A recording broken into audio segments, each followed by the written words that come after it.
ಕಲ್ಯಾಣಂ ಹರಿರ್ಹಯಮುಖಾಭಿದಃ ಗುರುಶ್ಚ ಮಧ್ವನಾಮಾ ಮೇ ವರದೋಸ್ತು ನಿರಂತರಂ ಅಭ್ರಮಂ ಭಂಗರಹಿತಂ ಅಜಡಂ ವಿಮಲಂ ಸದಾನಂದತೀರ್ಥಂ ಅತುಳಂ ಭಜೇ ತಾಪತ್ರಯಾಪಹಂ. ಶ್ರೀ ಗುರುಭ್ಯೋ ನಮಃ.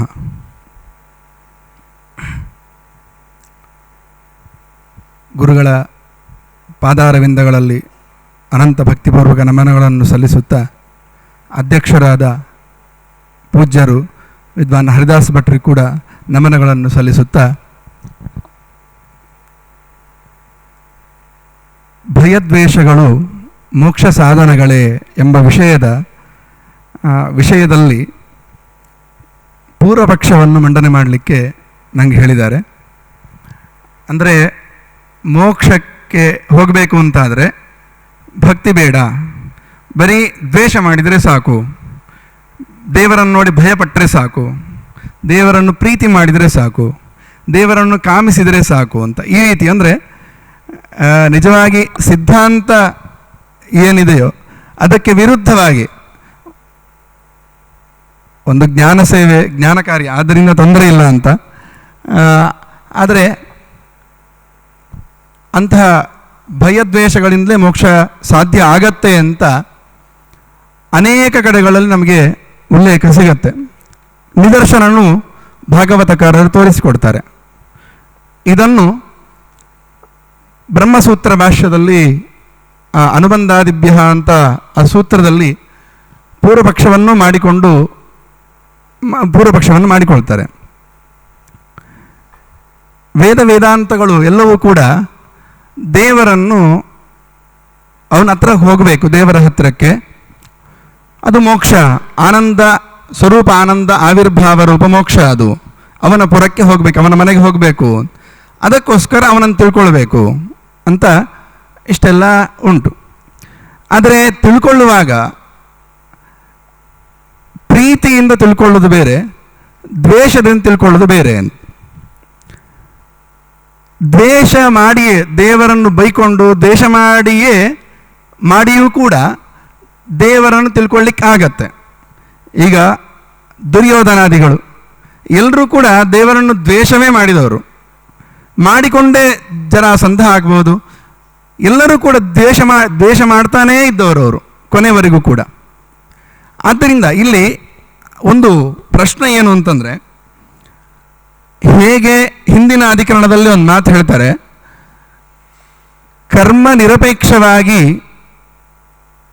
ಕರ್ಮ ಬೇಡ, ಕರ್ಮ ಇಲ್ಲದೇನೆ ಬರೀ ಜ್ಞಾನವೇ ಮೋಕ್ಷ ಸಾಧನ ಆಗತ್ತೆ ಅಂತ.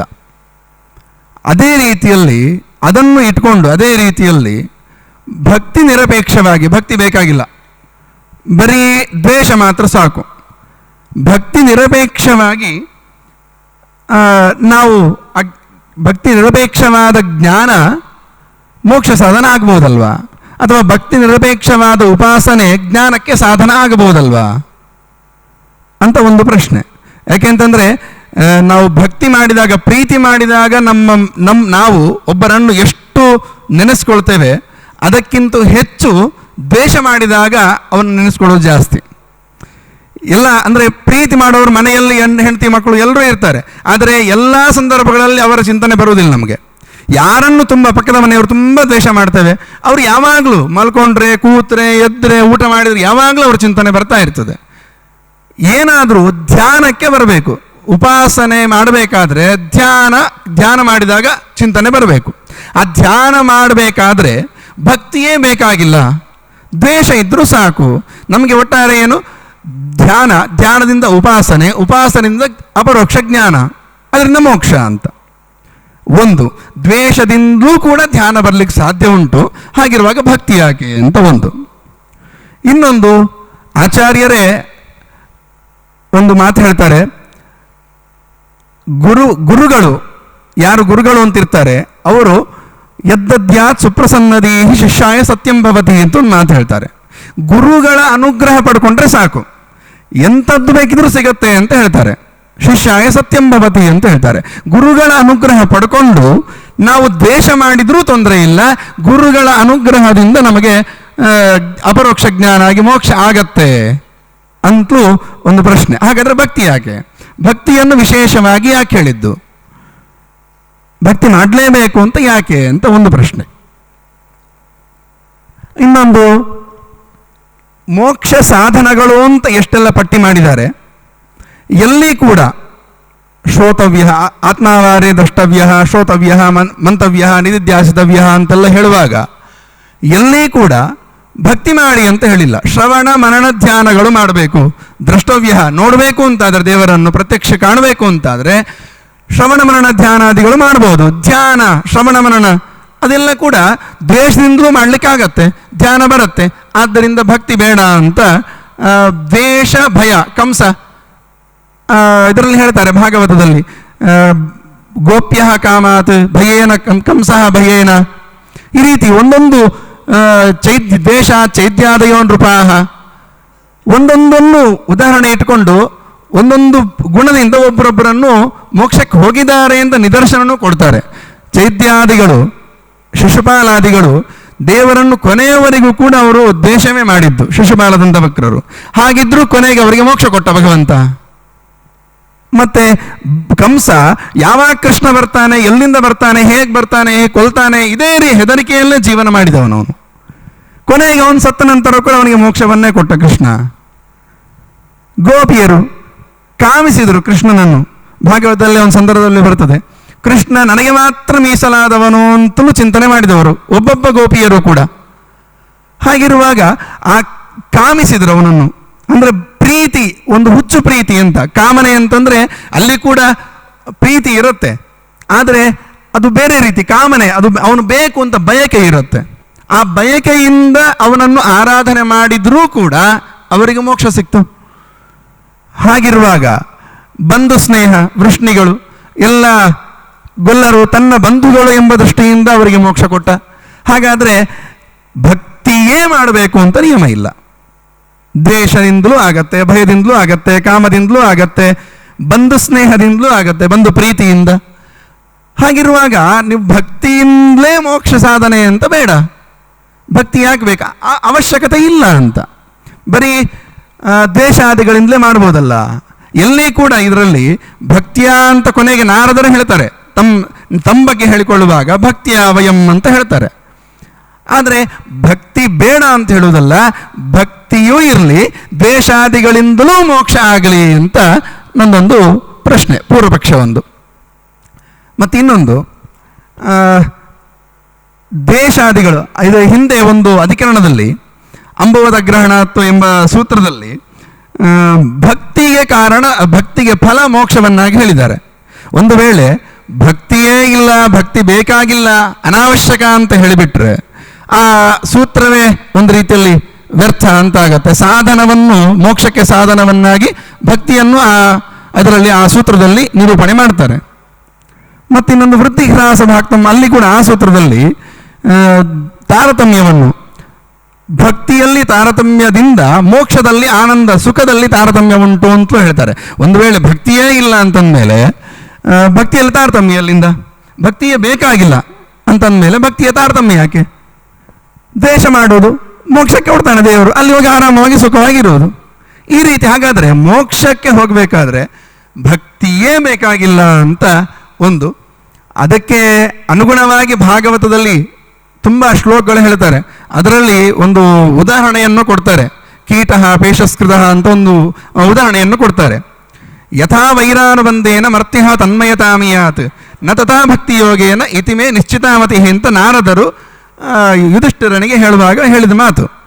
ಅಂದರೆ ವೈರ ದ್ವೇಷ ಮಾಡಿದಾಗ, ಕೋಪದಿಂದ ಒಬ್ಬ ಮನುಷ್ಯ ಕೋಪದಿಂದ ಒಬ್ಬ ವ್ಯಕ್ತಿಯನ್ನು ಎಷ್ಟು ನೆನಪಲ್ಲಿ ಇಟ್ಕೊಳ್ತಾನೋ ಅಷ್ಟು ನೆನಪಲ್ಲಿ ಅಷ್ಟು ಪ್ರೀತಿ ಮಾಡಿದಾಗ ಅಷ್ಟು ನೆನಪು ಬರುವುದಿಲ್ಲ ಅಂತ ನಾರದರೇ ಹೇಳುವ ಮಾತಿದು. ನತತಃ ಭಕ್ತಿ ಯೋಗೇನ ಅಂತ, ಭಕ್ತಿ ಮಾಡಿದಾಗ ಅಷ್ಟು ಅವನ ನೆನಪಾಗುವುದಿಲ್ಲ.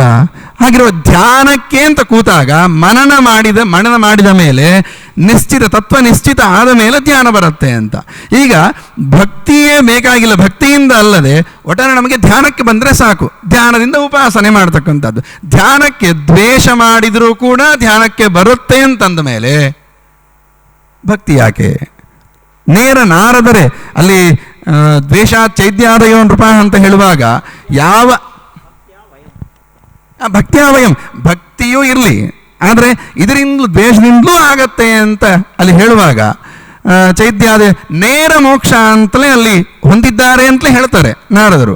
ಹಾಗಿರುವಾಗ ಭಕ್ತಿ ಇದೆಲ್ಲ ಬೇಕಾ ಅಂತ ಒಂದು ಅದಕ್ಕೆ ಉದಾಹರಣೆಯನ್ನು ಕೂಡ ಕೀಟ ಪೇಶಸ್ಕೃತ ರದ್ದ ಕುಡ್ಡೆ ಅಲ್ಲಿ ಹೇಳುವಾಗ ಒಂದು ಯಾವುದೋ ಒಂದು ಹುಳವನ್ನು ತಗೊಂಡು ಬಂದು ದುಂಬಿ ತನ್ನ ಗೂಡಲ್ಲಿ ಇಟ್ಕೊಳ್ತದೆ, ಅಂದರೆ ಬಲವಂತವಾಗಿ ತಂದು ಇಟ್ಕೊಳ್ತದೆ. ಇಟ್ಕೊಂಡ ನಂತರ ಅದನ್ನು ಇಟ್ಕೊಂಡು ಅದರ ಮೇಲೆ ಸುತ್ತ ತಿರುಗುತ್ತಾ ಇರುತ್ತೆ. ಅದನ್ನು ನೋಡಿದಾಗ ಒಳ ಕೂತಿರುವ ಕೀಟಕ್ಕೆ ಏನು 3 ರೀತಿ ಆಗಿದೆ. ಸಂಭ್ರಂಭ ಭಯ ಯೋಗದ ಅಂದರೆ ಸಂಭ್ರಂಭ ಅಂದರೆ ದ್ವೇಷ. ಆರಾಮವಾಗಿ ಹಾರಾಡಿಕೊಂಡು ಎಲ್ಲ ಕಡೆ ತಿರುಗುತ್ತಾ ಇದ್ದೆ ನನ್ನನ್ನು ಫ್ರೀಯಾಗಿ. ಈ ಹುಳ ಬಂದು ನನ್ನನ್ನು ಒತ್ತಟ್ಟಿಗೆ ಮೂಲೆಯಲ್ಲಿ ಹಾಕಿತಲ್ಲ, ಬಂಧಿಯನ್ನಾಗಿ ಮಾಡಿತಲ್ಲ ಅಂತ ತುಂಬ ದ್ವೇಷ, ಸಿಟ್ಟಿರುತ್ತೆ ಅದಕ್ಕೆ. ಆನಂತರ ಭಯ, ತುಂಬ ಭಯ.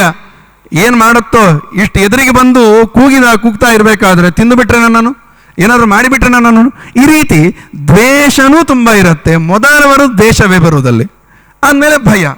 ಈ ಎರಡರ ಯೋಗ, ಸಂಭ್ರಮ ಭಯ ಯೋಗ, ಇದರ ಸಂಬಂಧ ಅಲ್ಲಿ ಇರುವಾಗ ಇದ್ರೂ ಕೂಡ ದ್ವೇಷ ಭಯಗಳು ಇದ್ರೂ ಕೂಡ ಕೀಟ ತನ್ಮಯತಾಮಿಯಾತ್ ಹೇಗೆ ಆ ಹುಳ ಅದನ್ನು ನೋಡ್ತಾ ನೋಡ್ತಾ ನೋಡ್ತಾ ದ್ವೇಷದಿಂದಲೇ ಭಯದಿಂದಲೇ ನೋಡ್ತಾ ನೋಡ್ತಾ ನೋಡ್ತಾ ಆ ಕೀಟ ಯಾವುದೋ ಕೀಟ ದುಂಬಿಯಾಗಿ ಪರಿವರ್ತನೆ ಆಯಿತೋ ಇಲ್ವೋ. ಹಾಗಾದರೆ ಮೋಕ್ಷಕ್ಕೆ ಅಂದರೆ ಮೋಕ್ಷಕ್ಕೆ ಹೋಗಲಿಕ್ಕೆ ಇದೊಂದು ಉದಾಹರಣೆ, ಪ್ರತ್ಯಕ್ಷ ನಿದರ್ಶನ ನಮಗಿದು. ಎರಡರ ಸಂಬಂಧ, ಸಂಭ್ರಮ ಭಯಗಳ ಸಂಬಂಧ ಅದಕ್ಕೆ ಇರುವುದರಿಂದಲೇ ಅದು ಮೋಕ್ಷಕ್ಕೆ ಹೋಗುತ್ತೆ. ಭಕ್ತಿ ಬೇಕಾಗಿಲ್ಲ, ಅಲ್ಲಿ ಪ್ರೀತಿ ಮಾಡಲಿಲ್ಲ, ಅದು ತುಂಬ ತಿಳ್ಕೊಂಡು ಅದರ ಬಗ್ಗೆ ಏನು ಮಾನಸಿಕ ತುಂಬ ಅದರ ಬಗ್ಗೆ ತಿಳ್ಕೊಳ್ಳೋಕ್ಕೆ ಹೋಗಲಿಲ್ಲ, ಬರೀ ದ್ವೇಷ ಮಾಡಿತು ಅಷ್ಟೇ, ಭಯ ಪಟ್ಟಿತು ಅದನ್ನು ನೋಡಿ. ಹಾಗಿರುವಾಗಲೂ ಮೋಕ್ಷಕ್ಕೆ ಹೋಯಿತು. ಹಾಗಿರುವಾಗ ಅದೇ ರೀತಿಯಲ್ಲಿ ಇಲ್ಲಿ ಕೂಡ ನಾವು ಕೂಡ ದೇವರನ್ನು ದ್ವೇಷ ಮಾಡಿದರೆ ಅಥವಾ ಭಯದಿಂದ ನೋಡಿದರೆ ಸಾಕು, ಭಕ್ತಿ ಮಾಡಬೇಕಾಗಿಲ್ಲ, ಭಕ್ತಿಯೇ ಮಾಡಬೇಕಾಗಿಲ್ಲ, ದ್ವೇಷ ಮಾಡಿದರೂ ಸಾಕಾಗತ್ತಲ್ವಾ ಅಂತ ಒಂದು ಪೂರ್ವಪಕ್ಷ. ತಸ್ಮಾತ್ ವೈರಾನುಬಂಧೇನ ನಿರ್ವೈರೇಣ ಭಯೇನವ ಸ್ನೇಹಾತ್ ಕಾಮೇನವ ಯುಂಜಾತ್. ಇನ್ನೊಂದು ಹೇಳ್ತಾರೆ ಕಥಂಚಿನ್ ನೇಕ್ಷತೆ ಪೃಥಕ್ ಅಂತ. ಯಾವುದಾದ್ರೂ ಒಂದು ಉಪಾಯದಿಂದ ದೇವರಲ್ಲಿ ಮನಸ್ಸನ್ನು ಇಡಬೇಕು. ನಾರದರು ಹೇಳುವ ಮಾತು ಅದು ಭಯ ಆಗ್ಬೋದು. ಅದಕ್ಕೆ ಸರಿಯಾಗಿ ನಮಗೆ ಹರಿಕಥಾಮೃತಸಾರದಲ್ಲಿ ಅಥವಾ ಭಾಗವತದಲ್ಲಿ 6ನೇ ಸ್ಕಂದದಲ್ಲಿ ಸಾಂಕೇತ್ಯೇನ ಯಾವುದೇ ರೀತಿಯಲ್ಲಿ ಮಕ್ಕಳು ಆಡಿಸುವಾಗ ಎಂಥ ಸಂದರ್ಭದಲ್ಲಿ ಎಲ್ಲಿ ಬಸ್ಸಲ್ಲಿ ಏನು ಹೋಗುವಾಗಲೂ ಕೂಡ ದೇವರ ಚಿಂತನೆ ಬಂದರೆ ಸಾಕು ಮನಸ್ಸಿಗೆ. ಹಾಗಿರುವಾಗ ಭಕ್ತಿಯೇ ಬೇಕು ಅಂತ ಯಾಕೆ? ಭಕ್ತಿ ಬೇಕಾಗಿಲ್ಲ. ಭಕ್ತಿ ಇಲ್ಲದೆ ಇದ್ದರೂ ಕೂಡ ದೇವರನ್ನು ತಿಳ್ಕೊಳ್ಳಿಕ್ಕಾಗತ್ತೆ, ಅವನ ಧ್ಯಾನ ಬರುತ್ತೆ, ಉಪಾಸನೆ ಮಾಡಲಿಕ್ಕಾಗತ್ತೆ, ಅಪರೋಕ್ಷ ಜ್ಞಾನವೂ ಆಗತ್ತೆ. ಅಪರೋಕ್ಷ ಜ್ಞಾನ ನಂತರ ಕರ್ಮನೂ ಅದೆಲ್ಲವೂ ಆಗತ್ತೆ, ಮೋಕ್ಷನೂ ಆಗತ್ತೆ, ಗುರುಪ್ರಸಾದನೂ ಆಗತ್ತೆ. ಹಾಗಿರುವಾಗ ಭಕ್ತಿ ಯಾಕೆ ಬೇಕು ಅಂತ ಆವೇಶ. ಇನ್ನೊಂದು ಹೇಳ್ತಾರೆ ಆವೇಶ ತದಗಂಹಿತ್ವ. ಯಾವುದೋ ಯಾವುದಾದ್ರೂ ಒಂದು ಉಪಾಯದಿಂದ ಭಗವಂತನಲ್ಲಿ ಮನಸ್ಸನ್ನು ನೆಟ್ಟರೆ ಸಾಕು, ಅಲ್ಲಿಂದೇ ನಮ್ಮ ಎಲ್ಲ ಪಾಪಗಳು ಪರಿಹಾರ. ತದಗಂಹಿತ್ವ, ಎಲ್ಲ ಪಾಪಗಳು ಪರಿಹಾರ ಮಾಡಿಕೊಂಡು ಮೋಕ್ಷಕ್ಕೆ ಹೋಗ್ಲಿಕ್ಕೆ ಆಗತ್ತೆ. ಅದನ್ನು ಏನು ನೀವು ಹೇಳುವುದಾ ಅಥವಾ ಯಾರಾದ್ರೂ ಹೋಗಿದ್ದನ್ನು ಕಂಡೀರ? ಭಾಗವತಕಾರ ಹೇಳ್ತಾರೆ ಬಹವಃ ತದ್ಗತಿಂ ಗತಾಹ. ತುಂಬ ಜನ ಈ ರೀತಿ ಮಾಡಿ ಭಗವಂತನ ಪುರಕ್ಕೆ ಹೋಗಿದ್ದು ಉಂಟು. ಆದ್ದರಿಂದ ಭಕ್ತಿ ಯಾಕೆ? ಭಕ್ತಿ ಒಂದೇ ಬೇಕಾಗಿಲ್ಲ, ಇರಲಿ ಭಕ್ತಿನೂ ಒಂದು ವೇಳೆ ಇರಲಿ, ಆದರೆ ಭಕ್ತಿಯಿಂದಲೇ ಮೋಕ್ಷ ಅಂತ ಹೇಳುವುದು ಸರಿಯಲ್ಲ ಅಂತ ನನ್ನ ಅಭಿಪ್ರಾಯ. ದ್ವೇಷ ಮತ್ತು ಭಯಾದಿಗಳಿಂದಲೂ ಮೋಕ್ಷ ಆಗತ್ತೆ, ದೇವರನ್ನು ಕಾಣಲಿಕ್ಕಾಗತ್ತೆ. ಹಾಗಿರುವಾಗ ಭಕ್ತಿ ಬೇಕಾಗಿಲ್ಲ, ಭಕ್ತಿ ಅವಶ್ಯಕತೆ ಇಲ್ಲ ಭಕ್ತಿಯದ್ದು ಅಂತ ಪೂರ್ವಪಕ್ಷ.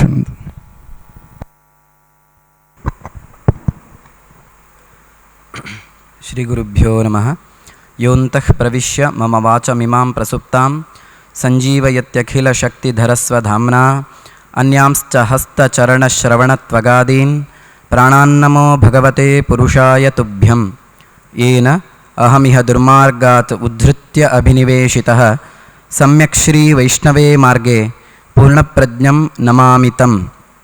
ಬ್ರಹ್ಮಚರ್ಯ ಹರಿಪ್ರೀತಿ ಸುವಿದ್ಯಾವಾದಶಾಲಿನಃ ಇಷ್ಟದಾನ್ ಕಷ್ಟಹರ್ತೃನ್ನಃ ವಿದ್ಯಾಮಾನ್ಯಾನ್ ಮುನೀನ್ ನಮಃ. ಶ್ರೀ ಗುರುಭ್ಯೋ ನಮಃ. ಗುರುಗಳ ಚರಣಾರವಿಂದಗಳಲ್ಲಿ ನಮಸ್ಕಾರಗಳನ್ನು ಅರ್ಪಿಸ್ತಾ ಗುರುಗಳಾದ ವಿದ್ವಾಂಸರಾದ ಹರಿದಾಸ ಭಟ್ಟಾಚಾರ್ಯರಿಗೆ ನಮಸ್ಕಾರಗಳನ್ನು ಅರ್ಪಿಸ್ತಾ ನಿಮ್ಮೆಲ್ಲರನ್ನೂ ಕೂಡ ಅಭಿವಂದಿಸ್ತಾ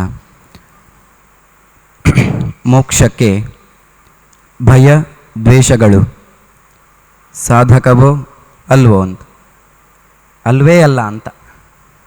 ಭಯದ್ವೇಷಗಳಿಂದಾಗಿ ಮೋಕ್ಷ ಸಾಧ್ಯ ಇಲ್ಲ.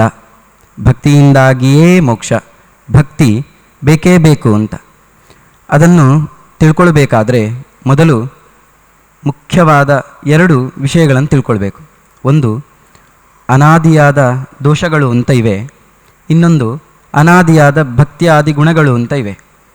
ಈ ಅನಾದಿಯಾದ ದೋಷಗಳನ್ನು ಯಾರು ಹೊತ್ತಿದ್ದಾರೋ ಅವರು ಅನಾದಿ ಕಾಲದಿಂದಲೂ ಕೂಡ ಭಗವದ್ವೇಷಿಗಳೇ. ಈ ಅನಾದಿಯಾದ ಭಕ್ತ್ಯಾದಿ ಗುಣಗಳನ್ನು ಯಾರು ಹೊತ್ತಿದ್ದಾರೋ ಅವರು ಅನಾದಿ ಕಾಲದಿಂದಲೂ ಭಗವದ್ಭಕ್ತರೇ. ಇಲ್ಲಿ ಈಗ ಪ್ರಶ್ನೆ, ದ್ವೇಷಾತ್ ಚೈದ್ಯಾದಯೋ ನೃಪಾಹ ಅಂತ ಭಾಗವತದ ವೈರೇಣಯನ್ ನೃಪತಯ ಎಂಬ ಶ್ಲೋಕ, ಹಾಗೂ ದ್ವೇಷಾತ್ ಚೈದ್ಯಾದಯೋ ನೃಪಾಹ ಅವರಿಗೂ ಕೂಡ ಅದರಿಂದಾಗಿ ಅವರು ದೇವರನ್ನು ಹೊಂದಿದ್ದಾರೆ, ಅರ್ಥಾತ್ ಮುಕ್ತಿಯನ್ನು ಹೊಂದಿದ್ದಾರೆ. ಅಲ್ಲಿ ದ್ವೇಷದಿಂದಲೂ ಕೂಡ ಮೋಕ್ಷವನ್ನು ಪಡೆದದ್ದನ್ನು ತಿಳಿಸಿದ್ದಾರೆ. ಹಾಗಿರುವಾಗ ಭಕ್ತಿಯ ಅವಶ್ಯಕತೆ ಏನು ಅಂತ. ಇನ್ನೊಂದು ರೀತಿಯಲ್ಲಿ ಸಾಧನಗಳಲ್ಲಿ ಭಕ್ತಿಯ ವಿಷಯವನ್ನಲ್ಲಿ ಉಲ್ಲೇಖ ಮಾಡಲಿಲ್ಲ. ಆದ್ದರಿಂದ ಭಕ್ತಿ ಬೇಕಾಗಿಲ್ಲ. ಉಪಾಸನೆಯಿಂದಲೇ ನೇರವಾಗಿ ಅದೇ ಜ್ಞಾನಕ್ಕೆ ಕಾರಣ ಆಗೋದು. ಭಕ್ತಿಯಲ್ಲಿ ಅಪೇಕ್ಷೆ ಇಲ್ಲ. ನಿರಪೇಕ್ಷವಾದ ಭಕ್ತಿಯ ನಿರಪೇಕ್ಷವಾದ ಆ ಯಾವ ಉಪಾಸನೆ ಇದೆ, ಇದರಿಂದಲೇ ಜ್ಞಾನ ಬರಬಹುದು ಅಂತ. ಅದಕ್ಕೆ ದೃಷ್ಟಾಂತವನ್ನಾಗಿ ಕೊಟ್ಟದ್ದು ಕರ್ಮ ನಿರಪೇಕ್ಷವಾದ ಜ್ಞಾನ ಮೋಕ್ಷಕ್ಕೆ ಕಾರಣ ಹೇಗೆ ಆಗ್ತದೋ ಅಂತ. ಆ ದೃಷ್ಟಾಂತದಲ್ಲೇ ಸ್ವಲ್ಪ ಸರಿ ಮಾಡಿಕೊಂಡ್ರೆ ಆಯಿತು. ಕರ್ಮ ನಿರಪೇಕ್ಷವಾದ ಜ್ಞಾನ ಅಂತ ಆಗೋದೇ ಇಲ್ಲ. ಕರ್ಮ ಬೇಕೇ ಬೇಕು. ಆದರೆ ಆ ಕರ್ಮ ಜ್ಞಾನದಿಂದ ಕೂಡಿರಲೇಬೇಕು. ಅಂಥದ್ದೇ ಮೋಕ್ಷಕ್ಕೆ ಕಾರಣ ಆಗೋದು ಹೊರತು ಕರ್ಮ ಇಲ್ಲವೇ ಇಲ್ಲ, ಕರ್ಮದ ಅಪೇಕ್ಷೆಯೇ ಇಲ್ಲ, ಅಂತಹ ಜ್ಞಾನವೇ ಮೋಕ್ಷಕ್ಕೆ ಸಾಧನ ಆಗ್ತದೆ ಅಂತ ಅಲ್ಲಿ ಹೇಳಲಿಕ್ಕಿಲ್ಲ. ಅದೇ ರೀತಿಯಲ್ಲಿ ಇಲ್ಲಿಯೂ ಕೂಡ ಉಪಾಸನೆಯೊಂದಿಗೆ ಭಕ್ತಿ ಬೇಕೇ ಬೇಕು. ಭಕ್ತಿ ಇಲ್ಲದಿರುವಂತಹ ಉಪಾಸನೆ ಅದು ಜ್ಞಾನಕ್ಕೆ ಕಾರಣ ಆಗೋದಿಲ್ಲ ಅಂತ, ಅಪರೋಕ್ಷ ಜ್ಞಾನಕ್ಕೆ ಕಾರಣ ಆಗೋದಿಲ್ಲ ಅಂತ. ಈಗ ಪ್ರಕೃತ ದ್ವೇಷಾತ್ ಚೈದ್ಯಾದಯೋ ನೃಪಾಹ ಮತ್ತು ನೃಪತಯ, ಅಲ್ಲಿ ಒಂದು ವೈರೇಣ ನೃಪತಯ ಅಂತ 2 ವಾಕ್ಯವನ್ನು ತಗೊಂಡದ್ದು. ಶಿಶುಪಾಲಾದಿಗಳಿಗೆ ಅವರಿಗೆ ಮೋಕ್ಷ ಆಗೋದು ದ್ವೇಷದಿಂದಲೂ ಮೋಕ್ಷ ಆಗೋದು ಕಂಡಿದೆ. ಆದ್ದರಿಂದ ಭಯದಿಂದ ಕಂಸನ ದೃಷ್ಟಾಂತವನ್ನು ಕೊಟ್ಟರು. ಕಂಸನಿಗೂ ಕೂಡ ಭಯದಿಂದ ಅಲ್ಲಿ ಮೋಕ್ಷದ ಆಗೋದು ಕಂಡಿದೆ ಅಂತ. ಅದಕ್ಕೆ ಮೊದಲಿಗೆ ಅಲ್ಲಿ ಹೇಳ್ತಾರೆ, ಕಂಸ ಶಿಶುಪಾಲ ಮೊದಲಾದವರು ಅಲ್ಲಿ ಜೀವದ್ವಯ ಸಮಾವೇಶ ಇತ್ತು ಅಂತ. ಜೀವದ್ವಯ ಸಮಾವೇಶವನ್ನು ನಾವು ಮೊದಲು ಒಪ್ಪಲೇಬೇಕಲ್ಲಿ. ಯಾಕೆ ಕೇಳಿದರೆ, ನಾನು ಮೊದಲೇ ಹೇಳಿದ ಹಾಗೆ ಅನಾದಿಯಾದ ದೋಷಗಳಿವೆ, ಅನಾದಿಯಾದ ಭಕ್ತಿಯಾದಿ ಗುಣಗಳಿವೆ. ಈ ಕಂಸ ಅವನು ಕಾಲನೇಮಿ ಹಾಗೂ ಭೃಗು ಇಬ್ಬರು ಜೀವದ್ವಯ ಸಮಾವೇಶ ಕಂಸನಲ್ಲಿತ್ತು. ಕಂಸ ಎಂಬ ಶರೀರದಲ್ಲಿ, ಕಂಸನಾಮಕವಾದ ಶರೀರದಲ್ಲಿ ಇತ್ತು. ಅಲ್ಲಿ ಶಿಶುಪಾಲನಲ್ಲಿ ಹಿರಣ್ಯಕಶಿಪು ಮತ್ತು ಜಯ ಈ ಜೀವದ್ವಯ ಸಮಾವೇಶ ಅಲ್ಲಿಯೂ ಇತ್ತು. ಅಲ್ಲಿ ಜಯ ಅವನು ಅನಾದಿ ಕಾಲದಿಂದಲೂ ಕೂಡ ಭಗವದ್ಭಕ್ತ, ದೇವರನ್ನೇ ಸ್ಮರಿಸ್ತಾ ಇದ್ದವ. ಆದರೆ ಇವನು ಅನಾದಿಯಾಗಿಯೂ ಮೊದಲಿಂದಲೂ ಕೂಡ ದೇವರನ್ನು ದ್ವೇಷ ಮಾಡ್ತಾ ಇದ್ದವ ಹಿರಣ್ಯಕಶಿಪು. ಅಲ್ಲಿಯೂ ಹಾಗೆ, ಅಲ್ಲಿ ಕಾಲನೇಮಿ ಅನಾದಿಯಿಂದಲೂ ಕೂಡ ದೇವರನ್ನು ದ್ವೇಷ ಮಾಡ್ತಾ ಇದ್ದವ, ಭೃಗು ದೇವರ ಭಕ್ತ. ಅದನ್ನು ಹೇಗೆ ಹಾಗಾದರೆ ಕೂಡಿಸೋದು ಹೇಗೆ? ದ್ವೇಷಾತ್ ಚೈದ್ಯಾದಯೋ ನೃಪಾಹ ಅಂದರೆ ದ್ವೇಷದಿಂದ ಅವರಿಗೆ ಮುಕ್ತಿ ಆಯಿತು ಅಂತ ಹೇಳಿದರೆ ಅದಕ್ಕೊಂದು ದೃಷ್ಟಾಂತವನ್ನು 2 ದೃಷ್ಟಾಂತವನ್ನು ತಗೊಳ್ಬಹುದು. ಅಲ್ಲಿ ಈಗ 2 ವಾಕ್ಯಗಳನ್ನು ತಗೊಂಡದ್ದು. ಮೊದಲನೆಯದ್ದು ಸ್ಮರಣ ಪ್ರಧಾನ ವಾಕ್ಯ ಅಂತ ತಗೊಂಡು, ಎರಡನೆಯದು ದೋಷ ಪ್ರಧಾನ ವಾಕ್ಯ, ದ್ವೇಷ ಪ್ರಧಾನ ವಾಕ್ಯ. ಅಲ್ಲೀಗ ವೈರೇಣಯನ್ ನೃಪತಯ ಎಂಬುದು ಸ್ಮರಣ ಪ್ರಧಾನ ವಾಕ್ಯ. ಅದರಲ್ಲಿ ಏನು ಹೇಳ್ತಾರೆ ಕೇಳಿದರೆ, ಶಿಶುಪಾಲಾದಿಗಳು ದೇವರನ್ನು ಅರ್ಥಾತ್ ಕೃಷ್ಣನನ್ನು ಎಲ್ಲ ಕಡೆ ಕಾಣ್ತಾ ಇದ್ರು. ಕೂತಲ್ಲಿ, ನಿಂತಲ್ಲಿ, ಮಲಗಿದಲ್ಲಿ ಎಲ್ಲ ಕಡೆ ಕಾಣ್ತಾ ಇದ್ರು. ಆ ಕಂಡದ್ರಿಂದ ಅವರಿಗೆ ಮೋಕ್ಷ ಆಯಿತು. ಇನ್ನು ಅದರಲ್ಲಿ ವೈರೇಣಯನ್ ನೃಪತಯ ಎಂಬಲ್ಲಿ ಇರುವಂಥ ವಿಷಯ ಇಷ್ಟು. ಇನ್ನು ಎರಡನೆಯ ಅಲ್ಲಿ ಶ್ಲೋಕ ಹೇಳೋದು ದ್ವೇಷಾತ್ ಚೈದ್ಯಾದಯೋ ನೃಪಾಹ ಅಂತ. ಅಲ್ಲಿಯೂ ಬೇರೆ ಬೇರೆ ರೀತಿಯಲ್ಲಿ ಅವರು ಹೇಳಿದ್ರ ಆಗ ಬೇರೆ ಬೇರೆ ರೀತಿಯಲ್ಲಿ ಗೋಪಿಕಾ ಸ್ತ್ರೀಯರು ಅಥವಾ ಬೇರೆ ಕಂಸ ಇತ್ಯಾದಿಗಳು ಕೂಡ ಬೇರೆ ಬೇರೆ ದೋಷಗಳಿಂದಾಗಿ ಅವರು ದೇವರನ್ನು ಹೊಂದಿದ್ರು. ಅದೇ ರೀತಿಯಲ್ಲಿ ಚೈದ್ಯಾದಿಗಳು ಕೂಡ ದ್ವೇಷದಿಂದಾಗಿಯೇ ದೇವರನ್ನು ಹೊಂದಿದ್ರು ಅಂತ. ಇಲ್ಲಿ ಮೊದಲನೆಯದನ್ನು ನಾವು ವಿಮರ್ಶೆ ಮಾಡಿದಾಗ ಅದರಲ್ಲಿ ಶಿಶುಪಾಲಾದಿಗಳು ಶಯನ ಆಸನ ಮೊದಲಾದ ಕಡೆ ದೇವರನ್ನು ಸ್ಮರಣೆ ಮಾಡ್ತಾ ಇದ್ದರು. ಆ ಸ್ಮರಣೆ ಅವರಿಗೆ ಮುಕ್ತಿಗೆ ಕಾರಣ ಆಯಿತು ಅಂತ. ಅಲ್ಲಿ ಅವರಿಗೆ ಮುಕ್ತಿಗೆ ಕಾರಣ ಆಯಿತು ಅಂತ ಹೇಳೋದಕ್ಕಿಂತಲೂ ಆ ಸ್ಮರಣೆ ಮುಕ್ತಿಗೆ ಕಾರಣ ಆಯಿತು, ಅರ್ಥಾತ್ ಸ್ಮರಣ ಪ್ರಧಾನ ವಾಕ್ಯ ಅಲ್ಲಿ ಕಾಣುತ್ತದೆ. ಅದಕ್ಕೆ ದೃಷ್ಟಾಂತ ಕೊಡಬೇಕಾದ್ರೆ ಒಬ್ಬ ತಂದೆಯಾಗಿದ್ದವ ಮಗನಿಗೆ ಒಂದು ಕೆಲಸವನ್ನು ಹೇಳ್ತಾನೆ, ಅದನ್ನು ಇಲ್ಲಿಗೆ ತಾ ಅಂತ. ಆ ಮಗನಿಗೆ ಏನೋ ಒಂದು ಔದಾಸೀನ್ಯ ಆಲಸ್ಯದಿಂದಾಗಿ ಅವನು ತರೋದಿಲ್ಲ, ಒಂದು ಶ್ರಮ ಆಗಿರ್ತದೆ ಅದರಿಂದ ತರೋದಿಲ್ಲ. ಆಗ ತಂದೆಯಾಗಿದ್ದವ ಬೈದ ಅಂತ ತಿಳ್ಕೊಳ್ಳುವ, ಜೋರಾಗಿ ಬೈದ, ಹೇ ಪುತ್ರ ತೊಮ್ಮರ ಅಂತ ಬೈದ, ನೀನು ಸತ್ತೇ ಹೋಗು ಅಂತ ಬೈದ. ತಂದೆ ಮಗನಿಗೆ ಬೈದ. ಅಲ್ಲಿ ನಾವು ಏನು ತಿಳ್ಕೊಳ್ತೇವೆ ಕೇಳಿದರೆ, ತಂದೆ ಮಗನಿಗೆ ಬೈದ ಆದ್ದರಿಂದ ಅವನೀಗ ಸಾಯಬೇಕು ಅಂತ. ಹಾಗೆಲ್ಲ, ಆ ಮಗನನ್ನು ತಿದ್ದೋದಕ್ಕೋಸ್ಕರ, ಅರ್ಥಾತ್ ಹಾಗೆ ಹೇಳಿಯಾದರೂ ಮಗ ಕೆಲಸ ಮಾಡಲಿ ಎಂಬ ಉದ್ದೇಶದಿಂದ ಹಾಗೆ ಬೈತಾನೆ ಹೊರತು ಅಲ್ಲಿ ಮಗ ಸಾಯಬೇಕೆಂಬ ಉದ್ದೇಶ ತಂದೆಗೆ ಇಲ್ಲ, ಮಗ ಸತ್ತೇ ಹೋಗಬೇಕು ಎಂಬ ಉದ್ದೇಶ ತಂದೆಗೆ ಇಲ್ಲ. ಅದೇ ರೀತಿಯಲ್ಲಿ ಇಲ್ಲಿ ಶಿಶುಪಾಲಾದಿಗಳು ದೇವರ ಸ್ಮರಣೆಯಿಂದಾಗಿ ದೇವರನ್ನು ಹೊಂದಿದ್ರು, ಮೋಕ್ಷವನ್ನು ಹೊಂದಿದ್ರು ಅಂತ ಹೇಳುವಾಗ ಆ ದೇವರ ಸ್ಮರಣೆಗೆ ಎಷ್ಟು ಪಾವಿತ್ರ್ಯ ಉಂಟು, ದೇವರ ಸ್ಮರಣೆಗೆ ಎಷ್ಟು ಶಕ್ತಿ ಉಂಟು ಎಂಬ ವಿಷಯವನ್ನು ಅಲ್ಲಿ ಸ್ಮರಣ ಪ್ರಧಾನ ವಾಕ್ಯವನ್ನಾಗಿ ಅದನ್ನು ತಗೊಳ್ಳಿಕ್ಕೆ ಬರ್ತದೆ. ಇನ್ನು ಎರಡನೆಯದ್ದು ಅಲ್ಲಿ ದ್ವೇಷಾಚೈದ್ಯಾದಯೋ ನೃಪಾಹ ಎಂಬಲ್ಲಿ ಅದಕ್ಕೂ ಒಂದು ದೃಷ್ಟಾಂತ ಕೊಡಬೇಕಾದ್ರೆ ಮನುವಿನ ಒಂದು ವಾಕ್ಯ ಇದೆ, ವೃದ್ಧೌಚ ಮಾತಾಪಿತರವು ಸಾಧ್ವಿ ಭಾರ್ಯ ಸುತ ಶಿಶು ಅಂತ. ಅಂದರೆ ಅಪ್ಯಕಾರ್ಯ ಶತಂ ಕೃತ್ವ ಭರ್ತವ್ಯ ಅಂತ. ಅಂದರೆ ತಂದೆ ತಾಯಿ ಇಬ್ಬರು ಕೂಡ ದುರ್ಬಲರು, ಅವರಿಗೆ ಇನ್ನೂ ಕೆಲಸ ಮಾಡಲಿಕ್ಕೆ ಆಗೋದಿಲ್ಲ, ಮೂಲೆಯಲ್ಲಿ ಬಿದ್ದಿದ್ದಾರೆ, ಹಾಸಿಗೆಯಲ್ಲಿದ್ದಾರೆ, ಹೆಂಡತಿ ಇದ್ದಾಳೆ, ಪತಿವ್ರತೆಯಾದ ಹೆಂಡತಿ ಇದ್ದಾಳೆ, ಚಿಕ್ಕ ಚಿಕ್ಕ ಮಗು ಇದೆ. ಅಂತಹ ಅವರೆಲ್ಲ ಇರುವಾಗ ಗಂಡನಾಗಿರುವವ, ಆ ಮನೆಯ ಯಜಮಾನನಾಗಿರುವವ ನೂರಾರು ಕೆಟ್ಟ ಕೆಲಸಗಳನ್ನು ಮಾಡಿ ಆದರೂ ಅವರನ್ನು ಸಾಕಬೇಕು ಅಂತ ಈ ಒಂದು ವಾಕ್ಯ ಇದೆ. ಈ ಒಂದು ವಾಕ್ಯದಿಂದ ನಾವು ಏನು ತಿಳ್ಕೊಳ್ಬೇಕು ಕೇಳಿದರೆ, ಯಾರ ತಂದೆ ವೃದ್ಧರಾಗಿದ್ದಾರೋ, ತಂದೆ ತಾಯಿಗಳು ವೃದ್ಧರಾಗಿದ್ದಾರೋ, ಯಾರ ಮಡದಿ ಪತಿವ್ರತೆಯಾಗಿದ್ದಾಳೋ, ಯಾರ ಮಗು ಅತ್ಯಂತ ಚಿಕ್ಕದಾಗಿದೆಯೋ ಅವರು ಅಕಾರ್ಯಗಳನ್ನೇ ಮಾಡಿಕೊಂಡು ಜೀವನವನ್ನು ನಡೆಸ್ತಾ ಅವರನ್ನು ಪೋಷಣೆ ಮಾಡಬೇಕು ಅಂತ ನೇರವಾಗಿ ನಾವು ಅರ್ಥ ಮಾಡಿಕೊಳ್ಳಲಿಕ್ಕೆ ಅರ್ಥ ಆಗ್ತದೆ ಅದು. ಆದರೆ ಹಾಗೆ ಅರ್ಥ ಅಲ್ಲ.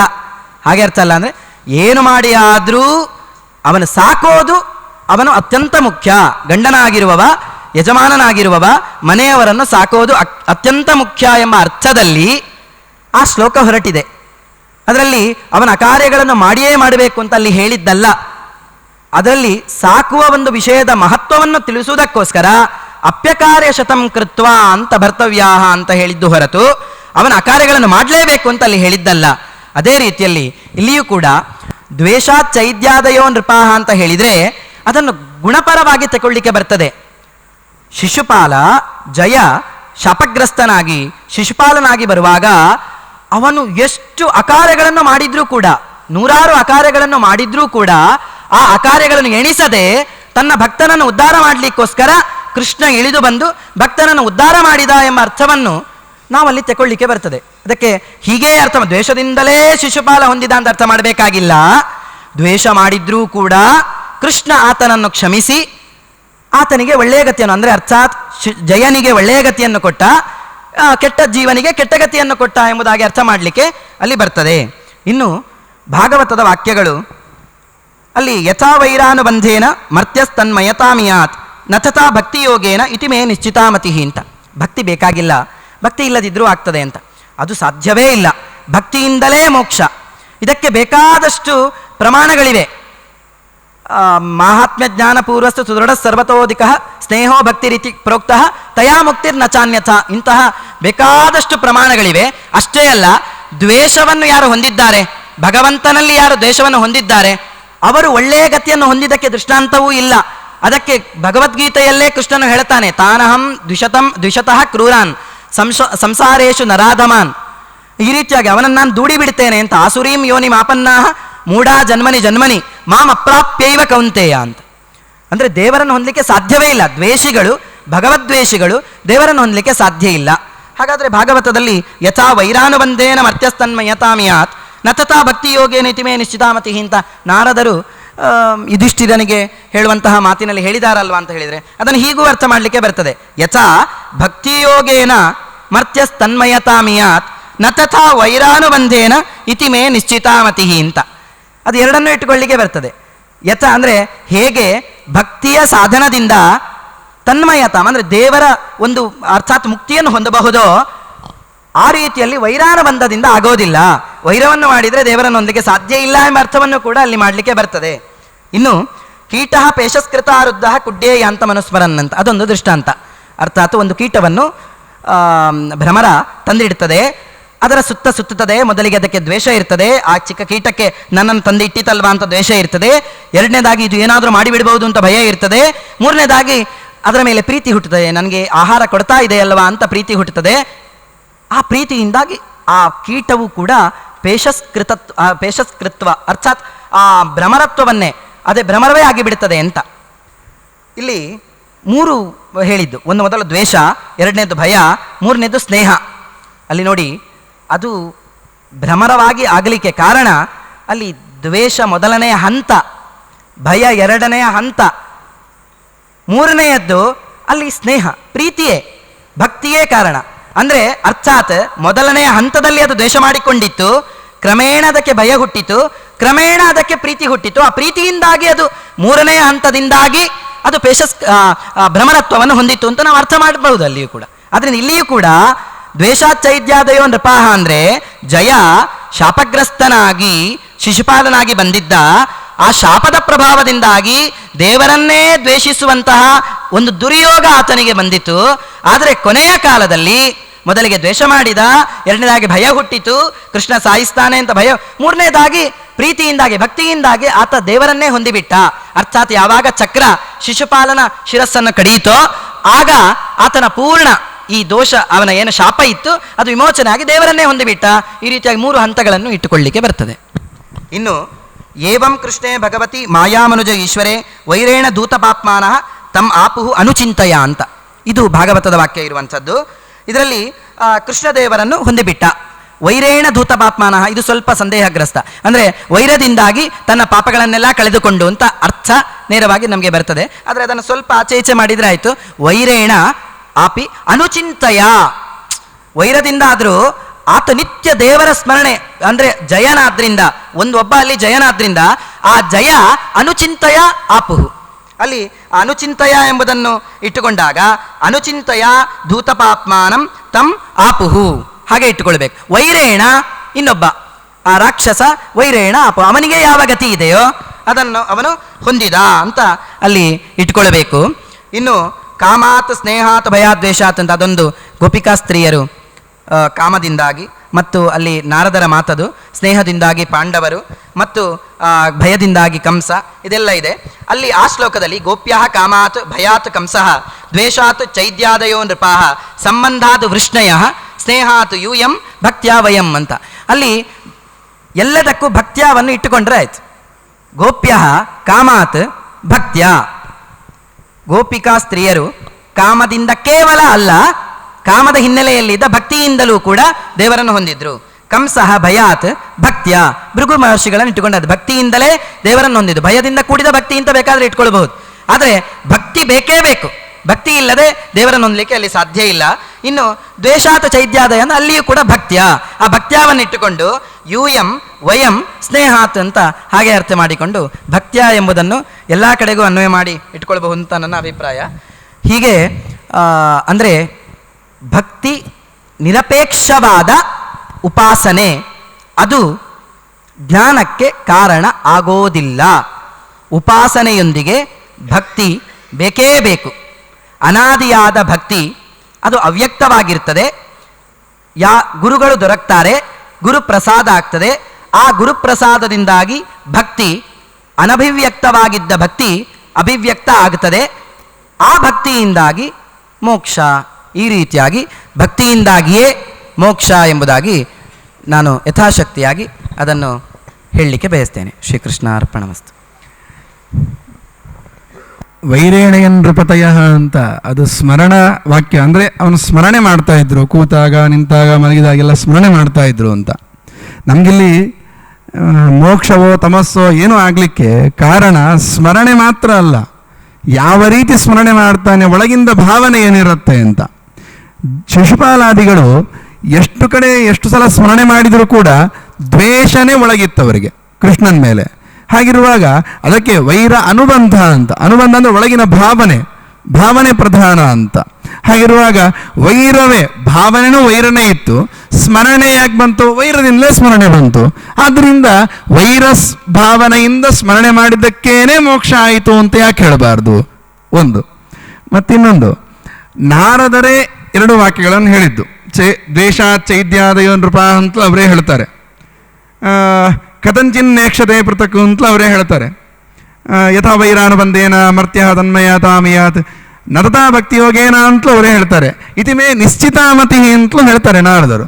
ಹಾಗಿರುವಾಗ ನಾರದರು ದೊಡ್ಡ ಯೋಗಿಗಳು, ಅವರು ಅನುಭವಿಸಿದ್ದಾರೆ. ಅವರು ಹೇಳ್ತಾರೆ ವಯಂ ಭಕ್ತಿಯ ಅಂತಲೂ ಹೇಳ್ತಾರೆ ಅವರು. ಹಾಗಿರುವಾಗ ಅದನ್ನು ಒಪ್ಪಿಕೊಂಡು ಭಕ್ತಿಯಿಂದ ನಾವು ಮೋಕ್ಷ ಪಡಿತೇವೆ ಅಂತ ಅವರು ಹೇಳಿದ್ದನ್ನು ಒಪ್ಪಿಕೊಂಡು, ಅವರು ಹೇಳಿದ ಅದಕ್ಕಿಂತ ಮೊದಲಿನ ಶಬ್ದ ವೈರಾನುಬಂಧೇನ, ಅದನ್ನು ಯಾಕೆ ಒಪ್ಪುವುದಿಲ್ಲ?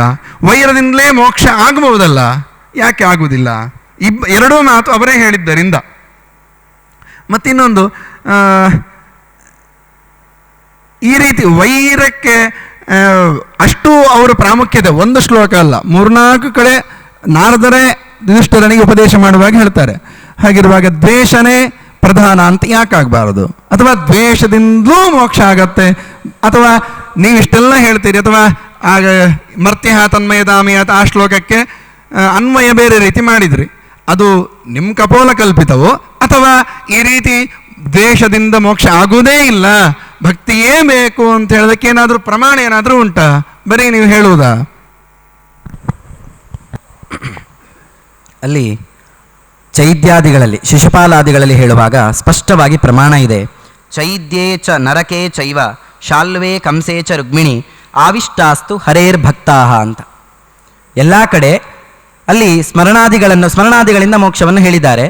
ಅಲ್ಲಿ ಶಿಶುಪಾಲನ ಒಳಗೆ ಇದ್ದ ಜಯ ಯಾರಿದ್ದಾನೆ, ಅವನು ಸ್ಮರಣೆಯನ್ನು ಮಾಡಿದ, ಅದರಿಂದಾಗಿ ಅವನಿಗೆ ಮೋಕ್ಷ ಸಿಕ್ಕಿತು ಎಂಬ ಅರ್ಥವನ್ನಲ್ಲಿ ಹೇಳಲಿಕ್ಕೆ ಖಂಡಿತವಾಗಿಯೂ ಬರ್ತದೆ. ಯಾಕಂದರೆ ಅದೇ ಭಾಗವತದಲ್ಲಿ ಹಿಂದೆ ಹೇಳುವಾಗ ಶಿಶುಪಾಲ ಯಾರು ಅಂತ ಪ್ರಶ್ನೆ ಮಾಡುವಾಗ ಜಯ ಶಾಪದಿಂದಾಗಿ ಬಂದ ಅಂತ. ಅದರಿಂದ ಭಕ್ತನಾಗಿದ್ದರಿಂದ ಅವನ ಸ್ಮರಣೆ, ದೇವರ ಸ್ಮರಣೆ ಮಾಡುವಂಥದ್ದು ಅದು ನಿಶ್ಚಿತ. ಆದ್ದರಿಂದ ಅಲ್ಲಿ ಅವನಿಗೆ ಅದರಿಂದ ಮೋಕ್ಷ ಆಯಿತು ಅಂತ ಅರ್ಥವನ್ನು ಮಾಡಲಿಕ್ಕೆ ಅಲ್ಲಿ ಬರ್ತದೆ. ಇನ್ನು ದ್ವೇಷದಿಂದ ಯಾಕೆ ಆಗೋದಿಲ್ಲ, ಅದಕ್ಕೆ ಏನಾದರೂ ಪ್ರಮಾಣ ಉಂಟಾ ಅಂತ. ದ್ವೇಷದಿಂದ ಆಗೋದೇ ಇಲ್ಲ, ಅದಕ್ಕೆ ಪ್ರಮಾಣ ಇದೆ. ವರತೋಪಿ ನ ಮುಚ್ಚಂತೆ ದ್ವೇಷಿಣಃ ಶಾಪತೋಪಿತು. ಯಾರು ಭಗವದ್ವೇಷಿಗಳು ಇದ್ದಾರೋ ಅವರಿಗೆ ಯಾರಾದರೂ ವರ ಕೊಡ್ತಾರೆ, ಇವರು ಭಗವದ್ವೇಷಿಗಳು, ನಿಮಗೆ ನಾನು ವರ ಕೊಡ್ತಾ ಇದ್ದೇನೆ, ನಿಮಗೆ ಮೋಕ್ಷ ಸಿಗ್ತದೆ ಅಂತ ಹೇಳಿದರೂ ಕೂಡ ಅದು ಆಗೋದಿಲ್ಲ, ಅದು ಮೋಕ್ಷ ಪರಿಪಂಥಿಯೇ ಆಗ್ತದೆ. ಅದಕ್ಕೆ ದೃಷ್ಟಾಂತ ರಾಮಾಯಣದ ಸುರಾಣಕರು. ನಮಗೆ ಅದಕ್ಕಿಂತ ದೊಡ್ಡ ದೃಷ್ಟಾಂತ ಬೇಕಾಗಿಲ್ಲ. ಸುರಾಣಕರವರ ರಾಕ್ಷಸರು, ಅವರು ಬ್ರಹ್ಮದೇವರನ್ನು ಕುರಿತು ತಪಸ್ಸು ಮಾಡಿದ್ರು. ಮೋಕ್ಷ ಮಾರ್ಗ ಪರಿಪಂಥಿನೋ ಭವೇತ್, ಅಂದರೆ ನಾವು ಮೋಕ್ಷಕ್ಕೆ ಹೋಗಬೇಕು ಅಂತ ಇದೆ, ನಮಗೆ ಅದಕ್ಕೆ ಯಾವುದೂ ಅಡ್ಡಿಯಾಗಬಾರದು ಅಂತ ಬ್ರಹ್ಮದೇವರು ಹೇಳಿದರು. ಆಯಿತು, ನಿಮಗೇನು ಅಡ್ಡಿಯಾಗೋದಿಲ್ಲ, ಮೋಕ್ಷಕ್ಕೆ ನೀವು ಹೋಗಬಹುದು. ಆದರೆ ಎಲ್ಲಿಯ ತನಕ ಹೋಗಬಹುದು ಅಂತ ಕೇಳಿದರೆ, ಎಲ್ಲಿಯ ತನಕ ಲಕ್ಷ್ಮೀನಾರಾಯಣರನ್ನು ನೀವು ವಿಯೋಗ ಮಾಡೋದಿಲ್ವೋ ಅಲ್ಲಿಯ ತನಕ ನೀವು ಮೋಕ್ಷಕ್ಕೆ ಹೋಗಬಹುದು ಅಂತ. ಅವರಿಗೆ ತುಂಬ ಖುಷಿ ಆಯಿತು. ಅನಾದಿಯಾದ ದೋಷ ಇದ್ದರೆ ಹೇಗೆ ಆಗ್ತದೆ ನೋಡಿ. ನಿಜವಾಗಿ ಅವರಿಗೆ ಆಗಲೇ ಮೋಕ್ಷಕ್ಕೆ ಹೊರಡಬಹುದಿತ್ತು, ಅವರು ಆಗಲೇ ಮೋಕ್ಷಕ್ಕೆ ಅಂತ ಹೊರಡಲಿಲ್ಲ. ಮತ್ತೆ ಪುನಃ ಅವರಿಗೆ ಆಸೆ ಹುಟ್ಟಿತು, ಇನ್ನೂ ಸಾಧನೆ ಮಾಡುವ, ಇನ್ನೂ ಏನಾದರೂ ಆಗ್ತದ ನೋಡುವ ಅಂತ. ನೇರವಾಗಿ ಭೂಮಿಗೆ ಬಂದರು ಸಾಧನೆಗೋಸ್ಕರ. ಭೂಮಿಯಲ್ಲಿ ಸೀತಾರಾಮರ ಸೀತೆ ಬಿಟ್ಟ ಹಾಗೆ ಕಾಣಿಸಿಕೊಂಡ್ಲು ರಾಮನನ್ನು. ಅದನ್ನು ನೋಡಿದ್ರು, ಸೀತಾರಾಮರಿಗೆ ವಿಯೋಗ ಆಯಿತು ಅಂತ ಹೇಳಿ ಜನರ ಹತ್ರ ಎಲ್ಲ ಮಾತಾಡಿಕೊಂಡು ಬಂದ್ರಂತೆ. ನೋಡಿ, ಸೀತೆ ರಾಮನನ್ನು ಬಿಟ್ಟು ಹೋದ್ಲಂತೆ, ಸೀತೆಯನ್ನು ರಾವಣ ಕದ್ಕೊಂಡು ಹೋದ ಅಂತೆ. ಈ ರೀತಿಯಾಗಿ ಮಾತಾಡಲಿಕ್ಕೆ ಆರಂಭ ಮಾಡಿದ್ರು. ಆಗ ಅವರಿಗೆ ಮೋಕ್ಷ ಮಾರ್ಗದ ಯಾವ ದಾರಿ ಇತ್ತು ಅದು ಮುಚ್ಚಿ ಹೋಯಿತು ಅಂತ. ಅಂದರೆ ಅನಾದಿಯಾದ ದೋಷ ಯಾರಲ್ಲಿ ಇರ್ತದೆ, ಅನಾದಿಯಾದ ಭಗವದ್ವೇಷಿಗಳು ಯಾರು ಇರ್ತಾರೆ, ಅವರಿಗೆ ಕಥಂಚಿತ್ ಯಾವಾಗಲೂ ಕೂಡ, ಕದಾಚಿತ್ ಯಾವಾಗಲೂ ಕೂಡ, ಯಾರ ಅನುಗ್ರಹದಿಂದಲೂ ಕೂಡ ಮೋಕ್ಷ ಎನ್ನುವಂಥದ್ದು ಆಗೋದೇ ಇಲ್ಲ ಎಂಬುದಕ್ಕೆ ಭಕ್ತಾನೈವ ನಿಪಾತ್ಯಂತೆ ಧರ್ಮಾಧರ್ಮೈಹಿ ತಥೇತರೈಹಿ, ಅವರಿಗೆ ಆಗೋದೇ ಇಲ್ಲ. ಅದೇ ರೀತಿಯಲ್ಲಿ ಭಕ್ತರಿಗೆ ಕೆಟ್ಟದು ಆಗೋದೇ ಇಲ್ಲ. ಧರ್ಮೋ ಭವತ್ಯ ಧರ್ಮೋಪಿ ಕತೋ ಭಕ್ತೈಸ್ತವಾಚ್ಯುತ ಪಾಪಂ ಭವತಿ ಧರ್ಮೋಪಿ ಯೋನ ಭಕ್ತೈಹಿ ಕತೋ ಹರೇಹೇ ಇತ್ಯಾದಿ ಪ್ರಮಾಣಗಳಿಂದಲೂ ಕೂಡ ಅದನ್ನು ಸಿದ್ಧ ಮಾಡಲಿಕ್ಕೆ ಬರ್ತದೆ. ಅದರಲ್ಲಿ ಅಂತೂ ಭಗವದ್ವೇಷಗಳಿಗೆ ಮೋಕ್ಷ ಅನ್ನುವಂಥದ್ದು ಇಲ್ಲವೇ ಇಲ್ಲ. ಅದನ್ನು ನಾವು ಒಪ್ಪಲೇಬೇಕು. ಮತ್ತು ಮೋಕ್ಷಕ್ಕೆ ಹೋಗಬೇಕಾದ್ರೆ ಭಕ್ತಿ ಎನ್ನುವಂಥದ್ದು ಬೇಕೇ ಬೇಕು. ಭಕ್ತಿ ಇಲ್ಲದ ಉಪಾಸನೆ ಜ್ಞಾನಕ್ಕೆ ಕಾರಣ ಆಗೋದಿಲ್ಲ ಎಂಬುದಾಗಿ ನಾನು ಹೇಳ್ತಾ ಇದ್ದೇನೆ. ತಸ್ಮಾತ್ ವೈರಾನುಬಂಧೇನ ನಿರ್ವೈರೇಣ, ಅದರಲ್ಲಿ ಅದೇ ನಾನು ಭಕ್ತಿಯೋಗೇನ ಮರ್ತ್ಯ ತನ್ಮಯತಾಂ ಯಥಾ ಇಯಾತ್ ನತತಾ ವೈರಾನುಬಂಧೇನ ಅಂತ ಹಿಂದಿನ ಶ್ಲೋಕದಲ್ಲಿ ತಸ್ಮಾತ್ ವೈರಾನುಬಂಧೇನ ನಿರ್ವೈರೇಣ ಭಯೇನವ ಸ್ನೇಹಾತ್ ಕಾಮೇನ ವಾ ಯುಂಜಾತ್ ಕಥಂಚಿನ್ ನೇಕ್ಷತೆ ಪೃಥಕ್ ಅಂತ ಅಲ್ಲಿಯೇ ಹೇಳಿಬಿಟ್ಟಿದ್ದಾರೆ. ಅದಕ್ಕೆ ಕಥಂಚಿತ್ ನ ಈಕ್ಷತೆ ಪೃಥಕ್ ಅಂತ. ಅದರ ಅಷ್ಟು ಆ ವೈರಾನುಬಂಧ, ನಿರ್ವೈರ, ಭಯ, ಸ್ನೇಹ, ಕಾಮದಿಂದಲೂ ಕೂಡ ಅವನು ಹೊಂದಬಹುದು. ಆದರೆ ಯಾವಾಗ ಕಥಂಚಿನ್ ನೇಕ್ಷತೆ ಪೃಥಕ್, ಆ ದೇವರನ್ನು ಬೇರೆ ರೀತಿಯಾಗಿ ಕಾಣಲೇಬಾರದು. ಅರ್ಥಾತ್ ದೇವರನ್ನು ದೇವರಾಗಿಯೇ ಯಾರು ಕಾಣುತ್ತಾನೋ, ದೇವರನ್ನು ದೇವರ ಗುಣಗಳನ್ನು ಹೊಂದಿದವನನ್ನಾಗಿಯೇ ಯಾರು ಕಾಣುತ್ತಾನೋ ಅವನು ಹೊಂದಿಯೇ ಹೊಂದುತ್ತಾನೆ ಅಂತ. ಅಲ್ಲಿ ಈ ವೈರಾನುಬಂಧ ಅಥವಾ ನಿರ್ವೈರ ಇದನ್ನೆಲ್ಲ ಯಾಕೆ ತಗೊಂಡಿದ್ದಾರೆ ಕೇಳಿದರೆ, ಅರ್ಥಾತ್ ಶಾಪಗ್ರಸ್ತನಾಗಿ ಶಿಶುಪಾಲ ಬಂದಿದ್ದಾನೆ, ಜಯ ಬಂದಿದ್ದಾನೆ. ಅವನು ವೈರ ಮಾಡಿದ್ರೂ ಕೂಡ ದೇವರವನನ್ನು ಉದ್ಧಾರ ಮಾಡಿದ. ವೈರ ಮಾಡಿದ್ರೂ ಕೂಡ ದೇವರದನ್ನು ಪರಿಗಣನೆ ಮಾಡಲಿಲ್ಲ. ಯಾಕೆ ಕೇಳಿದರೆ, ಅವನು ಒಮ್ಮೆ ಏನೋ ಒಂದು ಅಸುರಾವೇಶದಿಂದಲೋ ಬೇರೆ ಕಾರಣದಿಂದಲೋ ವೈರ ಮಾಡಿದ್ರೂ ಕೂಡ ಅನಾದಿಯಾಗಿ ಅವನಲ್ಲಿದ್ದದ್ದು ಭಕ್ತಿಯಾದಿ ಗುಣಗಳೇ ಹೊರತು ದೋಷಗಳಲ್ಲ. ಆದ್ದರಿಂದ ಅವನ ಉದ್ಧಾರ ಆಯಿತು ಅಂತ. ದುರ್ಯೋಧನ ದೇವರನ್ನು ದೇವರು ಅಂತೇ ತಿಳ್ಕೊಂಡಿದ್ದ ಮೊದಲು, ಆದರೂ ವೈರ ಮಾಡಿದ. ದೇವರನ್ನು ದೇವರು ಅಂತ ತಿಳ್ಕೊಂಡು ವೈರ ಮಾಡಿದ್ರು ಆಗ್ಬೋದಾಗಾದ್ರೆ? ಅದೇ ದೇವರಲ್ಲಿ ದೇವರು ಅಂತ ತಿಳ್ಕೊಂಡವ ವೈರವೇ ಮಾಡೋದಿಲ್ಲ. ದೇವರನ್ನು ದೇವರು ಅಂತ ಅರ್ಥಾತ್ ದೇವರಲ್ಲಿ ದೇವರ ಗುಣಗಳನ್ನು ಕಂಡವ ದೇವರಲ್ಲಿ ವೈರ ಮಾಡುವ ಪ್ರಸಂಗವೇ ಇಲ್ಲ. ಇಲ್ಲಿ ಶಿಶುಪಾಲ ವೈರ ಮಾಡಿದ. ಯಾಕೆ ಹೇಳಿದ್ರೆ ಶಾಪಗ್ರಸ್ತನಾಗಿ ವೈರ ಮಾಡಿದ. ಉಳಿದ ಯಾರು ಭಕ್ತರು ಕೂಡ ದೇವರನ್ನು ದೇವರಾಗಿ ತಿಳ್ಕೊಂಡವ, ಅವನಲ್ಲಿ ಆ ಗುಣಗಳನ್ನು ಕಂಡವ ವೈರ ಮಾಡೋದಿಲ್ಲ. ಆತನಲ್ಲಿ ಆ ಗುಣಗಳು ದುರ್ಯೋಧನನಿಗೂ ಕೂಡ ಹಾಗೆ. ಅವನು ದೇವರಲ್ಲಿ ದೇವರನ್ನು ಕಂಡ ಅಂತ ಹೇಳಿದ್ರೆ ಕೃಷ್ಣನನ್ನು ಗುಣಭರಿತನನ್ನಾಗಿ ಕಂಡದ್ದಲ್ಲ ಆತ.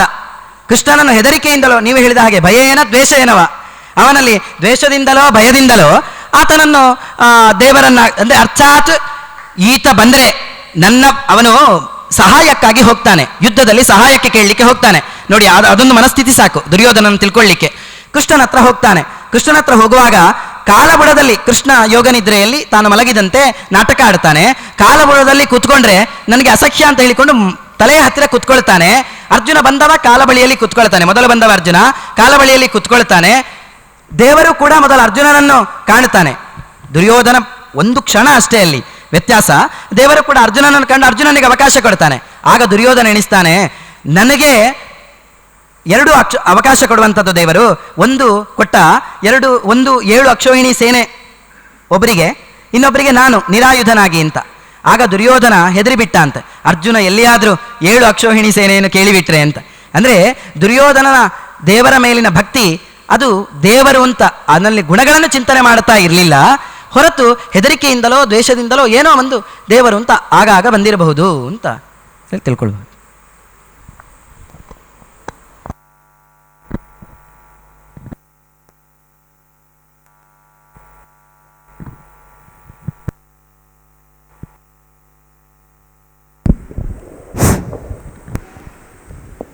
ಭಯದ್ವೇಷಗಳಿಂದ ಮುಕ್ತಿ ಸಾಧನೆಯೋ ಅನ್ನುವುದರ ಬಗ್ಗೆ ಸಂವಾದವನ್ನು ನಡೆಸಿಕೊಟ್ಟ ಇಬ್ಬರು ವಿದ್ವಾಂಸರಿಗೆ ಅಭಿನಂದನೆಗಳನ್ನು ಸಲ್ಲಿಸ್ತಾ, ಪರಮ ಪೂಜ್ಯ ಶ್ರೀಪಾದಂಗಳವರು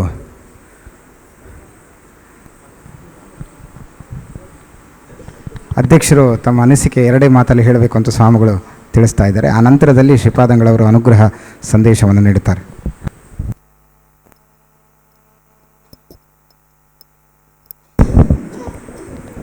ಆಜ್ಞಾ ಗುರುಣಾಂ ಅವಿಚಾರಣೀಯ ಅಂತ ಶ್ರೀಗಳವರು ಹೇಳಿದರು. ಅಂದರೆ ವಿದ್ಯಾಮಾನ್ಯರು ಆದೇಶ ಮಾಡಿದರು ಅಂತಲೇ ನಾನು ಭಾವಿಸಿಕೊಳ್ತೇನೆ. ನಮ್ಮ ಭಾರತೀಯ ದರ್ಶನದಲ್ಲಿ ಒಂದು ದರ್ಶನ ದ್ವೇಷದಿಂದಲೂ ಮುಕ್ತಿ ಅಂತ ಹೇಳುವಂಥದ್ದಿದೆ. ಆದರೆ ಅದರ ಮೋಕ್ಷದ ಕಲ್ಪನೆ ಹೇಗಿದೆ ಅಂದರೆ, ಮೋಕ್ಷದಲ್ಲಿ ಎಲ್ಲರೂ ಒಂದೇ ರೀತಿ ಅಂತ, ಅಂದರೆ ಸಾಯುಜ್ಯ ಮೋಕ್ಷದ ಕಲ್ಪನೆ. ಭಗವಂತನಂತೆಯೇ ಶಂಖಚಕ್ರ ಗದಾಧಾರಿಗಳಾಗಿ ಚತುರ್ಭುಜರಾಗಿ ಅವನ ಲೋಕದಲ್ಲಿ ಅವರಿರ್ತಾರೆ. ಅದರಲ್ಲಿ ಯಾರಿಗೂ ಯಾವ ವ್ಯತ್ಯಾಸವೂ ಇಲ್ಲ ಅಂತ. ಆದರೆ ನಮ್ಮಲ್ಲಿ ಸಾಯುಜ್ಯ ಮೋಕ್ಷ, ಸಾರೂಪ್ಯ ಮೋಕ್ಷ ಕೆಲವರಿಗೆ ಮಾತ್ರ ಅಂತ ಕಪ್ತ. ಎಲ್ಲರೂ ದೇವರಂತೆ ಆಗಲ್ಲ. ಅವರಲ್ಲಿ ಎಲ್ಲರೂ ದೇವರಂತೆ ಆಗ್ತಾರೆ, ಸಾಮ್ಯ. ಆ ಸಾಮ್ಯ ಸಿದ್ಧಾಂತಕ್ಕೆ ದ್ವೇಷ ಚೈತ್ಯಾದಯೋ ನೃಪಾಹ ಅನ್ನೋದು ಒಗ್ಗುತ್ತೆ. ಯಾಕೆಂದರೆ ನೀವು ದ್ವೇಷ ಮಾಡಿ, ಸ್ನೇಹ ಮಾಡಿ, ಭಯಪಡಿ, ನಿರಂತರ ನಿಮ್ಮ ಮನಸ್ಸು ದೇವರಲ್ಲಿ ನೆಟ್ಟಿರ್ತದೆ. ಒಬ್ಬನ ಮನಸ್ಸು ನಿರಂತರ ನೆಟ್ಟಿದ್ದರೆ, ಎಲ್ಲಿ ನೆಟ್ಟಿದೆಯೋ ಅದೇ ಅವನಾಗ್ತಾನೆ. ಹುಚ್ಚನನ್ನೇ ನಿರಂತರ ಚಿಂತನೆ ಮಾಡಿದರೆ ಒಂದು ದಿವಸ ಅವನು ಹುಚ್ಚೇ ಆಗಿಬಿಡ್ತಾನೆ ಅಂತ, ಇದು ನಿಮ್ಗೆ ಗೊತ್ತಿರಬಹುದು. ಅಂದರೆ ಈ ಸಿದ್ಧಾಂತ ಸಾಮ್ಯವಾದಕ್ಕೆ ಒಗ್ಗುತ್ತೆ ಹೊರತು ಭಗವಂತನ ಪ್ರಸಾದದಿಂದ ಮೋಕ್ಷ ಅಂತ ಹೇಳುವವರೆಗೆ ಈ ಸಿದ್ಧಾಂತ ಒಪ್ಪಲ್ಲ. ಆದ್ದರಿಂದ ಆ ಹಿನ್ನೆಲೆಯಲ್ಲಿ ಇದಕ್ಕೆ ಆ ಸಿದ್ಧಾಂತ ದ್ವೇಷದಿಂದಲೂ ಮೋಕ್ಷ ಇದೆ ಅಂತ ಒಪ್ಪಿಕೊಳ್ಳೋ ಸಾಧ್ಯತೆ ಇದೆ. ಆದರೆ ಮೋಕ್ಷ ಅಂದರೆ ಇವಾಗ ಮನಸ್ಸು ಏಕಾಗ್ರ ಆದರೆ ಸಾಕು. ಏಕಾಗ್ರ ಎಲ್ಲಾಗುತ್ತೋ ಆ ರೂಪವನ್ನು ನಾವು ಪಡಿತೇವೆ. ಅದು ದ್ವೇಷ ಆದರೂ ಸರಿ, ಭಯ ಆದರೂ ಸರಿ, ಏಕಾಗ್ರತೆ ಬಂದ ಕೂಡಲೇ ಆ ಮೋಕ್ಷ ಸಿಕ್ಕಿಬಿಡುತ್ತೆ. ಅಲ್ಲಿಗೆ ಮೋಕ್ಷ ಆಟೋಮೆಟಿಕ್ ಆಯಿತು. ನಾನು ನಿರಂತರ ಚಿಂತನೆ ಮಾಡಿದ್ದೇನೆ ಸಿಗಲೇಬೇಕು ಅಂತ. ಆದರೆ ಮೋಕ್ಷದ ಕಲ್ಪನೆ ಹಾಗಿಲ್ಲ. ಯಮೈವೇಶ ವೃಣತೆ ತೇನ ಲಭ್ಯ, ನಿಮ್ಮ ಹಕ್ಕಲ್ಲ.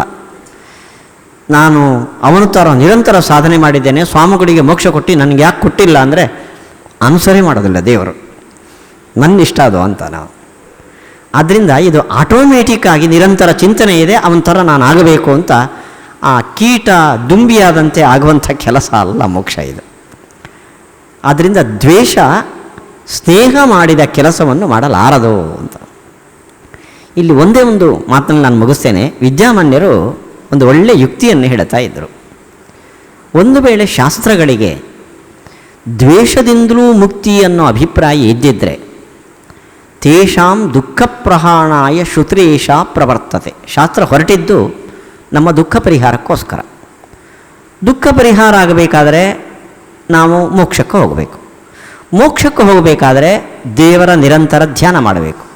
ಧ್ಯಾನ ಮಾಡಬೇಕಾದರೆ ಮನಸ್ಸು ಅವನಲ್ಲಿ ನೆಲೆಗೊಳ್ಳಬೇಕು. ಮನಸ್ಸು ನೆಲೆಗೊಳ್ಳಬೇಕಾದರೆ ದ್ವೇಷ ಮಾಡಿದ್ರೂ ಸರಿ, ಭಯ ಬಂದರೂ ಸರಿ, ಸ್ನೇಹ ಮಾಡಿದ್ರೂ ಸರಿ ಭಕ್ತಿ. ಈ ಉದ್ದೇಶ ಶ್ರುತಿಗೆ ಇದ್ದಿದ್ದರೆ ಶ್ರುತಿ ಒಂದು ಪೋರ್ಷನಲ್ಲಿ ಭಕ್ತಿಗೆ ಅನುಗುಣವಾದ ಭಗವಂತನ ಮಹಿಮೆಯನ್ನು ಹೇಳೋದರ ಜೊತೆ ಇನ್ನೊಂದು ಉಪನಿಷತ್ತು ದೇವರನ್ನು ಬೈಯುವ ಪೋರ್ಷನ್ ಉಪನಿಷತ್ತಿನಲ್ಲಿ ಇರಬೇಕು. ದ್ವೇಷ ಮಾಡೋವರಿಗೆ ಅವ್ರಿಗೊಂದು ಬೇಕಲ್ಲ. ಆದರೆ ಎಲ್ಲಿಯೂ ವೇದ ಉಪನಿಷತ್ತುಗಳು ದೇವರನ್ನು ಬೈದಿದ್ದಿದೆಯಾ? ಬೈದಿಲ್ಲ. ದುರ್ಗುಣಗಳನ್ನು ಹೇಳಿದೆಯಾ? ಇಲ್ಲ. ದ್ವೇಷಕ್ಕೆ ಪೋಷಕವಾದ ಮಾತು ಉಪನಿಷತ್ತುಗಳಲ್ಲಿ, ಧಾರ್ಮಿಕ ಸಾಹಿತ್ಯಗಳಲ್ಲಿ ಬರಲಿಲ್ಲ. ಆದ್ದರಿಂದ ದ್ವೇಷದಿಂದ ಮೋಕ್ಷ ಅನ್ನೋದು ಉಪನಿಷತ್ತಿಗಾಗಲಿ ವೇದಕ್ಕಾಗಲಿ ಸಮ್ಮತ ಅಲ್ಲ ಅಂತ ಇದು ವಿದ್ಯಾಮಾನ್ಯರು ಹೇಳ್ತಾ ಇದ್ದ ಯುಕ್ತಿ. ಆದ್ದರಿಂದ ಆ ವಾಕ್ಯಗಳಿಗೆ ಅವರೇ ಗತಿ ಕಲ್ಪನೆ ಮಾಡಿದ್ದಾರೆ. ದ್ವೇಷವು ಸರ್ವಥಾ ಮೋಕ್ಷ ಸಾಧನ ಅಲ್ಲ ಅನ್ನೋದು ಶ್ರೀಮದ್ ಆಚಾರ್ಯರ ಸಿದ್ಧಾಂತ ಅಂತ ಹೇಳ್ತಾ ನಾನು ಶ್ರೀಪಾದಂಗಳವರು ಅನುಗ್ರಹ ಸಂದೇಶ ನೀಡಬೇಕು ಅಂತ ಪ್ರಾರ್ಥನೆ ಮಾಡಿ.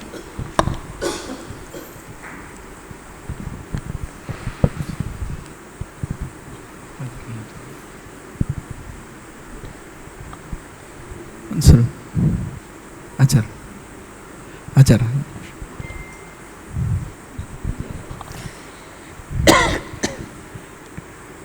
ಯದ್ಯಪಿ ಆರಂಭದಲ್ಲೇ ಒಂದು ಮಾತು ಹೇಳಿದೆ, ಭಕ್ತಿಯಿಂದಲೇ, ಅದು ಸಿದ್ಧಾಂತ, ಭಕ್ತಿಯಿಂದಲೇ ಮೋಕ್ಷ ಆಗತ್ತೆ ಅಂತ.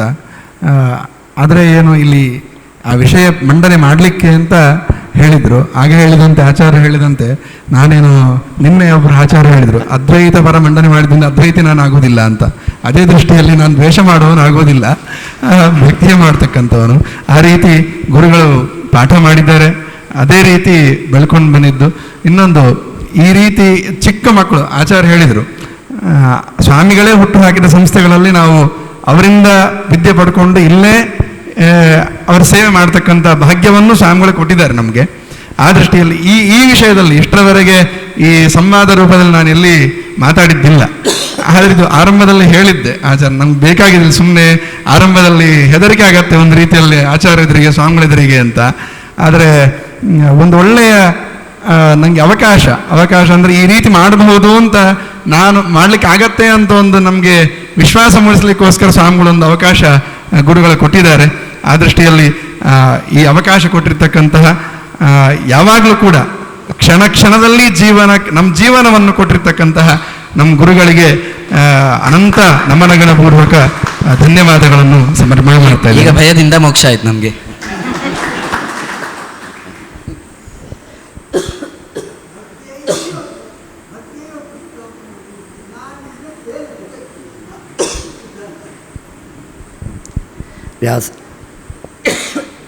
ವ್ಯಾಸಾಯ ಭವನಾಶಾಯ ಶ್ರೀಶಾಯ ಗುಣರಾಶಯೇ ಹೃದಯಾಯ ಶುದ್ಧವಿದ್ಯಾಯ ಮಧ್ವಾಯ ಚ ನಮೋ ನಮಃ. ನಮಃ ಶ್ರೀಮನ್ಮಧ್ವ ಪ್ರದಿಶ ಸುದೃಶನ್ನೋ ಜಯ ಜಯ. ಆಪಾದಮೌಲಿಪರ್ಯಂತಂ ಗುರುಣಾಮಾಕೃತಿಂ ಸ್ಮರೇತ್ ತೇನ ವಿಘ್ನಾಃ ಪ್ರಣಶ್ಯಂತಿ ಸಿದ್ಧ್ಯಂತಿ ಚ ಮನೋರಥಾಃ. ಶ್ರೀ ಗುರುಭ್ಯೋ ನಮಃ. ಗುರುಗಳ ಆರಾಧನೆಯ ಈ ಪರ್ವಕಾಲದಲ್ಲಿ ವಿದ್ವಾಂಸರುಗಳು ಪ್ರಶ್ನೋತ್ತರ ರೂಪದಲ್ಲಿ ಶಾಸ್ತ್ರಾರ್ಥವನ್ನು ನಮ್ಮ ಮುಂದೆ ಇಟ್ಟಿದ್ದಾರೆ. ಅದರಲ್ಲಿ 2 ವಿಷಯಗಳು ಪ್ರಸ್ತುತವಾಗಿದೆ. ಒಂದು ಸ್ವಪ್ನ ಪ್ರಪಂಚ, ಮತ್ತೊಂದು ಮೋಕ್ಷ ಸಾಧನವಾದದ್ದು ಯಾವುದು, ಭಕ್ತಿ ಅಥವಾ ದ್ವೇಷ, ಅದರ ವಿಶ್ಲೇಷಣೆ.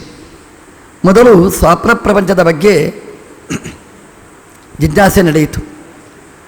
ನಮ್ಮ ಧನಂಜಯಾಚಾರ್ಯರು ಸಮರ್ಥವಾಗಿ ಶಾಸ್ತ್ರಾರ್ಥವನ್ನು ನಮ್ಮ ಮುಂದೆ ಪ್ರಶ್ನೆ ರೂಪದಲ್ಲಿ ಇಟ್ಟಿದ್ದಾರೆ. ಹರಿದಾಸ್ ಭಟ್ರು ಅದನ್ನು ಸುಂದರವಾಗಿ ಸಮರ್ಥನೆ ಮಾಡಿದ್ದಾರೆ. ಸ್ವಪ್ನ ಅಂದರೆ ಅದು ಹೇಗಿರ್ತದೆ ಅಂತ ಮಿತವಾದ ಕಾಲದಲ್ಲಿ ಮನಸ್ಸನ್ನು ಮುಟ್ಟುವ ಹಾಗೆ, ತಟ್ಟುವ ಹಾಗೆ ಅದರ ವಿಶ್ಲೇಷಣೆ ವಿವರಣೆಯನ್ನು ನೀಡಿದ್ದಾರೆ. ಅಂದರೆ ಸೈಕಾಲಜಿ ಹೇಗಿದೆ ಅಂತ ಅದನ್ನು ನಮ್ಮ ಮುಂದೆ ಪ್ರಸ್ತುತಪಡಿಸಿದ್ದಾರೆ.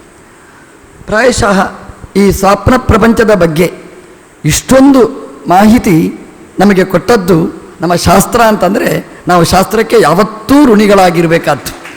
ಯಾಕಂದರೆ ಇಷ್ಟೊಂದು ಚಿಂತನೆ ಇದೆ ಇದರಲ್ಲಿ ಅಂತ. ಈ ಸ್ವಪ್ನ ಪ್ರಪಂಚ ಅದು ನಮ್ಮ ಸಾಧನೆಗೆ ಹೇಗೆ ಉಪಯುಕ್ತ ಆಗುತ್ತೆ ಅದನ್ನು ನಮಗೆ ಮನದಟ್ಟು ಮಾಡಿದ್ದಾರೆ. ನಮ್ಮ ಆಚಾರ್ಯರು ದೇವರು ಮಾಡಿದ್ದು ಅಂತ ಸ್ವಪ್ನ ಅಂತ ಹೇಳಿದ್ದು ಯಾಕೆ ಅಂತಂದರೆ ಇದು ಸಾಧನೆಗೆ ಪೂರಕವಾಗಿ ಅಂತ ಅದನ್ನು ಸುಂದರವಾಗಿ ವಿಶ್ಲೇಷಣೆ ಮಾಡಿದ್ದಾರೆ. ಈ ಸ್ವಪ್ನ ಪ್ರಪಂಚ ಸತ್ಯ ಸುಳ್ಳು ಅಂತ ಜಿಜ್ಞಾಸೆ ನಡೆಯಿತು. ನಮ್ಮ ಆಚಾರ್ಯರನ್ನು ಬಿಟ್ಟರೆ ಮಾಯಾವಾದಿಗಳ ಸಿದ್ಧಾಂತದ ಪ್ರಕಾರ ಈ ಸ್ವಪ್ನ ಪ್ರಪಂಚ ಸುಳ್ಳು ಅಂತ. ಈ ಸುಳ್ಳು ಸತ್ಯ ಅಂತ ಹೇಗೆ ತೀರ್ಮಾನ ಮಾಡಬೇಕು? ವ್ಯಾಸರು ಸ್ಪಷ್ಟ ಹೇಳಿದ್ದಾರೆ, ಸಂಧ್ಯೆ ಸೃಷ್ಟಿರಾಗಹಿ. ಸಂಧ್ಯಾ ಅಂದರೆ ಸಂಧಿಕಾಲದಲ್ಲಿ ಆಗುವಂಥದ್ದು. ಸಂಧಿ ಅಂದರೆ ಒಂದು ಹೋಗಿ ಇನ್ನೊಂದು ಬರುವ ಸಂಧಿ. ಅಂದರೆ ಎಚ್ಚರ ಹೋಗಿ ನಿದ್ರೆ ಬರುವಾಗ, ನಿದ್ರೆ ಹೋಗಿ ಎಚ್ಚರ ಬರುವಾಗ ಸಂಧಿಯಲ್ಲಿ ಆಗುವುದರಿಂದ ಸ್ವಪ್ನ ಅಂತ ಶಬ್ದವನ್ನು ಬಳಸದೆ ಸಂಧ್ಯಾ ಅಂತ ವೇದವ್ಯಾಸದೇವರು ಈ ಭಾಷೆಯನ್ನು ಬಳಸಿದ್ದಾರೆ. ಸಂಧ್ಯಾ ಅಂದರೆ ಸ್ವಪ್ನ. ಇದೇನು ಅಂತಂದರೆ ಸಂಧ್ಯೆ ಅಂದರೆ ಈ ಇದರಲ್ಲಿ ಸೃಷ್ಟಿ ಆಗುತ್ತೆ ಅಂತ. ಹಿ ಅಂದರೆ ಶ್ರುತಿಯಲ್ಲಿ ಹೇಳಿದ್ದಾರೆ ಅಂತ. ವೇದದ ಅರ್ಥವನ್ನು ಹೇಳಲಿಕ್ಕೆ ಹೊರಟ ವ್ಯಾಸರ ದೃಷ್ಟಿಯಲ್ಲಿ ಸ್ವಪ್ನ ಪದಾರ್ಥ ಸತ್ಯ. ಯಾಕೆಂದರೆ ಅದನ್ನು ಭಗವಂತ ಸೃಷ್ಟಿ ಮಾಡಿದ್ದರಿಂದ ಅಂತ. ಮಾಯಾವಾದಿಗಳ ಪಕ್ಷ ಪ್ರಕಾರ ಇದು ಪೂರ್ವಪಕ್ಷ ಸೂತ್ರ. ವ್ಯಾಸರು ಹೇಳಿದರೂ ಕೂಡ ಇದನ್ನು ಪೂರ್ವಪಕ್ಷ ಅಂತ ಹೇಳಿ ಮಾಯಾ ಮಾತ್ರಂತೂ ತುಶಬ್ದ ಇದ್ದದರಿಂದ ಅಲ್ಲಿಂದ ಮತ್ತೆ ಸಿದ್ಧಾಂತ ಅಂತ ಮಾಡಿದ್ದಾರೆ. ನಮ್ಮ ಆಚಾರ್ಯರ ಸಿದ್ಧಾಂತದ ಪ್ರಕಾರ ಆ ಸೂತ್ರಕ್ಕೆ ಎಷ್ಟು ಮಹತ್ವ ಇದೆ, ವ್ಯಾಸರ ಮೇಲೆ ಎಷ್ಟು ಭಕ್ತಿ ಇದೆ ಅಂತಂದರೆ ಯಾವ ಸೂತ್ರನೂ ಪೂರ್ವಪಕ್ಷ ಇಲ್ಲ ಅಂತ ಹೇಳಿದ ಒಬ್ಬರೇ ಆಚಾರ್ಯರು ನಮ್ಮ ಗುರುಗಳು ಮಧ್ವಾಚಾರ್ಯರು. ಬೇರೆಯವರಲ್ಲಿ ಈ ಪೂರ್ವಮೀಮಾಂಸಾದ ವಾಸನೆಯಿಂದಾಗಿ ಪೂರ್ವಪಕ್ಷ ಸೂತ್ರ ಸಿದ್ಧಾಂತ ಸೂತ್ರ ಅಂತ ವಿಶ್ಲೇಷಣೆ ಮಾಡಿದ್ದಾರೆ. ನಮ್ಮ ಆಚಾರ್ಯರು ಪ್ರತಿಯೊಂದು ಸಿದ್ಧಾಂತ ಸೂತ್ರಗಳೇ ಪೂರ್ವಪಕ್ಷ ಸಿದ್ಧಾಂತ ಅಂತ ಅದರಲ್ಲಿ ವಿಭಾಗಗಳಿಲ್ಲ. ಸೂತ್ರದಲ್ಲಿ ಅರ್ಧ ಪೂರ್ವಪಕ್ಷ ಇರ್ಬೋದು, ಆದರೆ ಸಿದ್ಧಾಂತ ಇಲ್ಲದಿದ್ದ ಸೂತ್ರಗಳು ಇಲ್ಲವೇ ಇಲ್ಲ ಅಂತ. ಮಾಯಾವಾದಿಗಳ ಪಕ್ಷ ಪ್ರಕಾರ ಸ್ವಪ್ನ ಪದಾರ್ಥ ಸುಳ್ಳು ಅಂತ. ಈ ಸುಳ್ಳು ಅಂತ ನಾವು ಯಾವಾಗ ಹೇಳ್ಬೋದು ಅಂತಂದರೆ ಅದಕ್ಕೆ ಯಾವುದೇ ಒಂದು ಭ್ರಮೆ ಅಂತ ನಿರ್ಧಾರ ಮಾಡೋದು ಹೇಗೆ ಅಂತಂದರೆ ಅದಕ್ಕೆ ಬಾಧಜ್ಞಾನ ಇರಬೇಕು. ಆವಾಗ ಅದನ್ನು ಭ್ರಾಂತಿ, ಅದರ ವಿಷಯವನ್ನು ಸುಳ್ಳು ಅಂತ ನಾವು ತೀರ್ಮಾನ ಮಾಡೋದು. ಎಲ್ಲಿಯಾದರೂ ಅಷ್ಟೇ, ಒಂದು ಹಗ್ಗವನ್ನು ನೋಡ್ತೇವೆ, ಹಾವು ಅಂತ ಭ್ರಮಿಸ್ತೇವೆ, ಹಾವು ಸುಳ್ಳು ಅಂತ ಹೇಳ್ತೇವೆ. ಯಾವಾಗ ಹೇಳ್ತೇವೆ? ಈ ಸರೋವರದಲ್ಲಿ ಕೂತರೆ ಹಾವು ಹೋಗ್ತಾ ಇರ್ತದೆ, ಅದನ್ನು ಸುಳ್ಳು ಅಂತ ಹೇಳುವುದಿಲ್ಲ ನಾವು. ಸತ್ಯರಿ ಇಳಿಯುವಾಗ ಜಾಗ್ರತೆ ಮಾಡಿ ಅಂತ ಹೇಳ್ತೇವೆ. ಎಲ್ಲಿ ಸುಳ್ಳು ಅಂತ ಹೇಳ್ತೇವೆ ನಾವು? ಹಗ್ಗವನ್ನು ನೋಡಿದಾಗ ಹಾವು ಅಂತ ಜ್ಞಾನ ಬಂದರೆ ಸುಳ್ಳು ಅಂತ. ಯಾಕೆ ಹೇಳಿ? ಎರಡು ಕಡೆ ನಮಗೆ ಹಾವು ಅಂತ ಜ್ಞಾನ ಬಂತು. ಸರೋವರದ ಪಕ್ಕದಲ್ಲಿ ಸಂಧ್ಯಾವಂದನೆ ಮಾಡುವಾಗ ಹಾವು ಹರಿದರೆ ಅದನ್ನು ಸತ್ಯ ಅಂತ ಹೇಳ್ತೇವೆ. ಎಲ್ಲಿಯೋ ಕತ್ತಲೆಯಲ್ಲಿ ಹಗ್ಗವನ್ನು ತುಳಿದಾಗ ಹಾವು ಅಂತ ಜ್ಞಾನ ಬಂದರೆ ಒಮ್ಮೆ ಭಯ ಬಿಚ್ಚಿ ಬೀಳ್ತೇವೆ. ಆದರೆ ಮತ್ತೆ ಪರೀಕ್ಷೆ ಮಾಡಿ ಇದು ಹಾವಲ್ಲ, ಇದು ಹಗ್ಗ ಅಂತ. ಹಾಗಾದರೆ ಸುಳ್ಳು ಸತ್ಯ ಅಂತ ತೀರ್ಮಾನ ಮಾಡಲಿಕ್ಕೆ ಯಾವುದು ಮಾನದಂಡ ಅಂತಂದರೆ, ಎಲ್ಲಿ ಬಾಧಜ್ಞಾನ ಇದೆ, ಬಾಧಿತ ಆಗ್ತದೆ, ಆ ಜ್ಞಾನ ಭ್ರಮ, ಅದರ ವಿಷಯ ಸುಳ್ಳು ಅಂತ ನಾವು ತೀರ್ಮಾನ ಮಾಡೋದು. ಇದಕ್ಕೆ ನಮ್ಮ ಆಚಾರ್ಯರು ಕೇಳ್ತಾರೆ, ಈ ಸ್ವಾಪ್ರ ಪದಾರ್ಥ ಸುಳ್ಳು ಅಂತ ನೀವು ಯಾವಾಗ ಹೇಳಬಹುದು ಅಂತಂದರೆ ಅದಕ್ಕೆ ಬಾಧಜ್ಞಾನ ಇದ್ದರೆ. ಆದರೆ ಬಾಧಜ್ಞಾನ ಇಲ್ಲವಾದ್ದರಿಂದ ಸ್ವಾಪ್ರ ಪದಾರ್ಥ ಸತ್ಯ. ಯಾಕೆಂತಂದರೆ ಸ್ವಪ್ನದಲ್ಲಿ ನಾವು ಆನೆಯನ್ನು ಕಂಡಿದ್ದೇವೆ. ಸ್ವಪ್ನದಲ್ಲಿ ಕಂಡಿರ್ತಕ್ಕಂಥ ಆನೆ, ಹೌದು ಆನೆಯನ್ನೇ ಕಂಡದ್ದು ನಾವು, ಕುದುರೆಯನ್ನು ಕಂಡದ್ದಲ್ಲ, ನಾವು ಆನೆಯನ್ನೇ ಕಂಡದ್ದು. ಯಾಕಂದರೆ ಅದು ವಾಸನಾಮಯವಾದ ಸಂಸ್ಕಾರಮಯವಾದ ಆನೆಯನ್ನು ನೋಡಿದ್ದು ಸತ್ಯ. ಆದ್ದರಿಂದ ಆ ಸ್ವಪ್ನದಲ್ಲಿ ಕಂಡಿರತಕ್ಕಂತಹ ಪದಾರ್ಥ ಅದು ಸತ್ಯ ಅಂತ ತೀರ್ಮಾನ ಮಾಡಿದರು. ಆವಾಗ ಪ್ರಶ್ನೆ ಬಂತಲ್ಲಿ. ಏನು ಪ್ರಶ್ನೆ ಬಂತು ಅಂತಂದರೆ, ನಾವು ಆನೆಯನ್ನು ಕಾಣ್ತೇವೆ, ಕುದುರೆಯನ್ನು ಕಾಣ್ತೇವೆ ಸ್ವಪ್ನದಲ್ಲಿ, ಆನೆಯ ಬೆನ್ನ ಹಿಂದೆ ಹೋಗ್ತಾ ಇರ್ತೇವೆ ನಾವು, ಆನೆಯನ್ನು ನಮ್ಮನ್ನು ಓಡಿಸಿಕೊಂಡು ಬರ್ತಾ ಇರ್ತದೆ, ಸ್ವಪ್ನ ನೋಡ್ತಾ ಇರ್ತೇವೆ. ಆಗ 4 ಗಂಟೆ ಆಯಿತು, ಎಲ್ಲರಾಮ ಎಚ್ಚರಿಕೆ ಆಯಿತು, ನೋಡ್ತೇವೆ ಆನೆ ಇಲ್ಲವೇ ಇಲ್ಲ, ಓಡಿಸಿಕೊಂಡು ಬರುವ ಆನೆನೇ ಇಲ್ಲ. ಬಾಧಜ್ಞಾನ ಬಂತು. ಆದ್ದರಿಂದ ಸ್ವಪ್ನ ಪದಾರ್ಥ ಸುಳ್ಳು ಅಂತ ಇದಕ್ಕೆ ವಿವರಣೆ ಕೊಡಬೇಕು. ಸ್ವಪ್ನದಲ್ಲಿ ಕಂಡ ಆನೆಗೆ ಮಿಥ್ಯಾತ್ವ ಹೇಳಬೇಕು. ಯಾಕೆ ಅಂತಂದರೆ ಎಚ್ಚರಾದ ಕೂಡಲೇ ಬಾಧ ಬಂತು ನೋಡಿ, ಇಲ್ಲವೇ ಇಲ್ಲ, ಆನೆ ಓಡಿಸಿಕೊಂಡು ಬರ್ತಲೇ ಇಲ್ಲ, ಆದ್ದರಿಂದ ಆನೆ ಸುಳ್ಳು, ಆದ್ದರಿಂದ ಸ್ವಪ್ನ ಪದಾರ್ಥ ಸುಳ್ಳು ಅಂತ ಹೇಳಬೇಕು ಅಂತ ನಮ್ಮ ಪ್ರಶ್ನೆ. ಅದಕ್ಕೆ ಆಚಾರ್ಯರು ಸುಂದರವಾಗಿ ಸಮರ್ಥವಾಗಿ ಉತ್ತರ ಕೊಟ್ಟಿದ್ದಾರೆ. ಭ್ರಾಂತಿ ಜಾಗ್ರತ್ವಮೇವಹಿ ಅಂತ. ಎಷ್ಟರಲ್ಲಿ ನಮಗೆ ಭ್ರಾಂತಿ ಅಂತಂದರೆ, ಅಲ್ಲಿ ಸ್ವಪ್ನದಲ್ಲಿ ಸತ್ಯನೂ ಅಂಶ ಇದೆ, ಸುಳ್ಳು ಅಂಶನೂ ಇದೆ. ಯಾವುದು ಸುಳ್ಳು ಯಾವುದು ಸತ್ಯ ಅಂತಂದರೆ, ಆ ಸಂಸ್ಕಾರಮಯವಾದ ಆನೆ ಅದು ಸತ್ಯ. ಯಾವುದು ಸುಳ್ಳು ಅಂತಂದರೆ, ನಾವು ಎಚ್ಚರದಲ್ಲಿ ಕಾಣತಕ್ಕಂತಹ ದೇವಸ್ಥಾನದಲ್ಲಿ ಓಡಾಡುವ ಆನೆ, ಆ ಆನೆನೇ ನಮ್ಮ ಒಳಗೆ ಪ್ರವೇಶ ಮಾಡಿ ನಾನು ಕಂಡದ್ದು, ಇಷ್ಟು ಅಂಶ ಅದು ಸುಳ್ಳು. ಎಚ್ಚರದ ಆನೆ, ಸ್ವಪ್ನದ ಆನೆ ಎರಡು ಬೇರೆ ಬೇರೆಯೇ. ಸ್ವಪ್ನದ ಆನೆ ಶರೀರದ ಒಳಗೆ ಪ್ರವೇಶ ಮಾಡಲಿಕ್ಕೆ ಸಾಧ್ಯ ಇಲ್ಲ. ಸ್ವಪ್ನದಲ್ಲಿ ಕಂಡಿರತಕ್ಕಂಥ ಆನೆ ಈಗ ಇರಲಿಕ್ಕೂ ಸಾಧ್ಯ ಇಲ್ಲ. ಹಾಗಾಗಿ ಎರಡು ಬೇರೆ ಬೇರೆಯೇ. ಸ್ವಪ್ನದಲ್ಲಿ ಕಂಡ ಸಂಸ್ಕಾರಮಯವಾದ ಆನೆ ಬೇರೆ, ಎಚ್ಚರದಲ್ಲಿ ಕಂಡಿರತಕ್ಕಂತಹ ಆನೆ ಬೇರೆ. ಹಾಗಾಗಿ ಅಲ್ಲಿ ಭ್ರಾಂತಿ ಎಷ್ಟಂಶದಲ್ಲಿ ಭ್ರಮೆ, ಎಷ್ಟಂಶದಲ್ಲಿ ಬಾಧ ಇರುವುದು ಅಂತಂದರೆ, ಎಚ್ಚರದಲ್ಲಿ ಕಂಡ ಆನೆನೇ ಸ್ವಪ್ನದಲ್ಲಿದ್ದದ್ದು, ಸ್ವಪ್ನದ ಆನೆನೇ ಎಚ್ಚರದಲ್ಲಿ, ಇದು ಅಂಶ ಮಾತ್ರ ಅದು ಸುಳ್ಳು, ಅಷ್ಟಂಶಕ್ಕೆ ಬಾಧ. ಆದರೆ ಯಾವುದು ಸತ್ಯ ಅಂತಂದರೆ, ಸ್ವಪ್ನದಲ್ಲಿ ಕಂಡಿರತಕ್ಕಂಥ ವಾಸನಾಮಯವಾದ ಆನೆ, ವಾಸನಾಮಯವಾಗಿರ್ತಕ್ಕಂತಹ ವಸ್ತು, ಇದೆಲ್ಲ ಸತ್ಯವಾಗಿರ್ತಕ್ಕಂಥದ್ದು, ಅದಕ್ಕೆ ಬಾಧ ಇಲ್ಲವೇ ಇಲ್ಲ.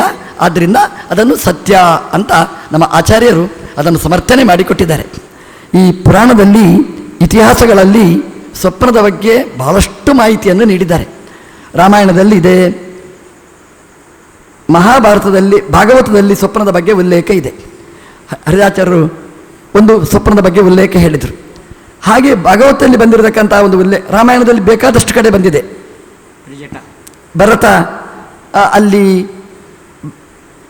ಸ್ವಪ್ನವನ್ನು ಕಾಣ್ತಾನೆ. ಯಾವಾಗ ದಶರಥ ಕಾಲಂಗತನಾಗ್ತಾನೆ, ರಾಮದೇವರು ವನವಾಸಕ್ಕೆ ಹೋಗ್ತಾರೆ, ಸಾಮಾನ್ಯವಾಗಿ ಆ ಭರತ ಕೆಟ್ಟ ಸ್ವಪ್ನಗಳನ್ನು ಕಾಣ್ತಾನೆ.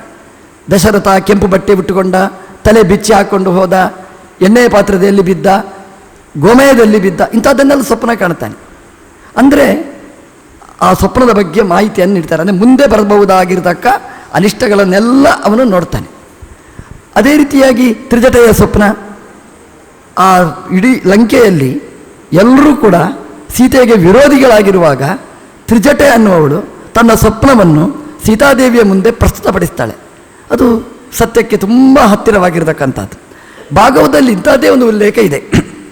ಭಾಗವತದಲ್ಲಿ ಈ ಅನಿರುದ್ಧ ವಿಷಯ ಸ್ವಯಂವರದ ಘಟ್ಟ, ಅಲ್ಲಿ ಕೃಷ್ಣನ ಮಗ ಪ್ರದ್ಯುಮ್ನನ ಮಗ ಅನಿರುದ್ಧ.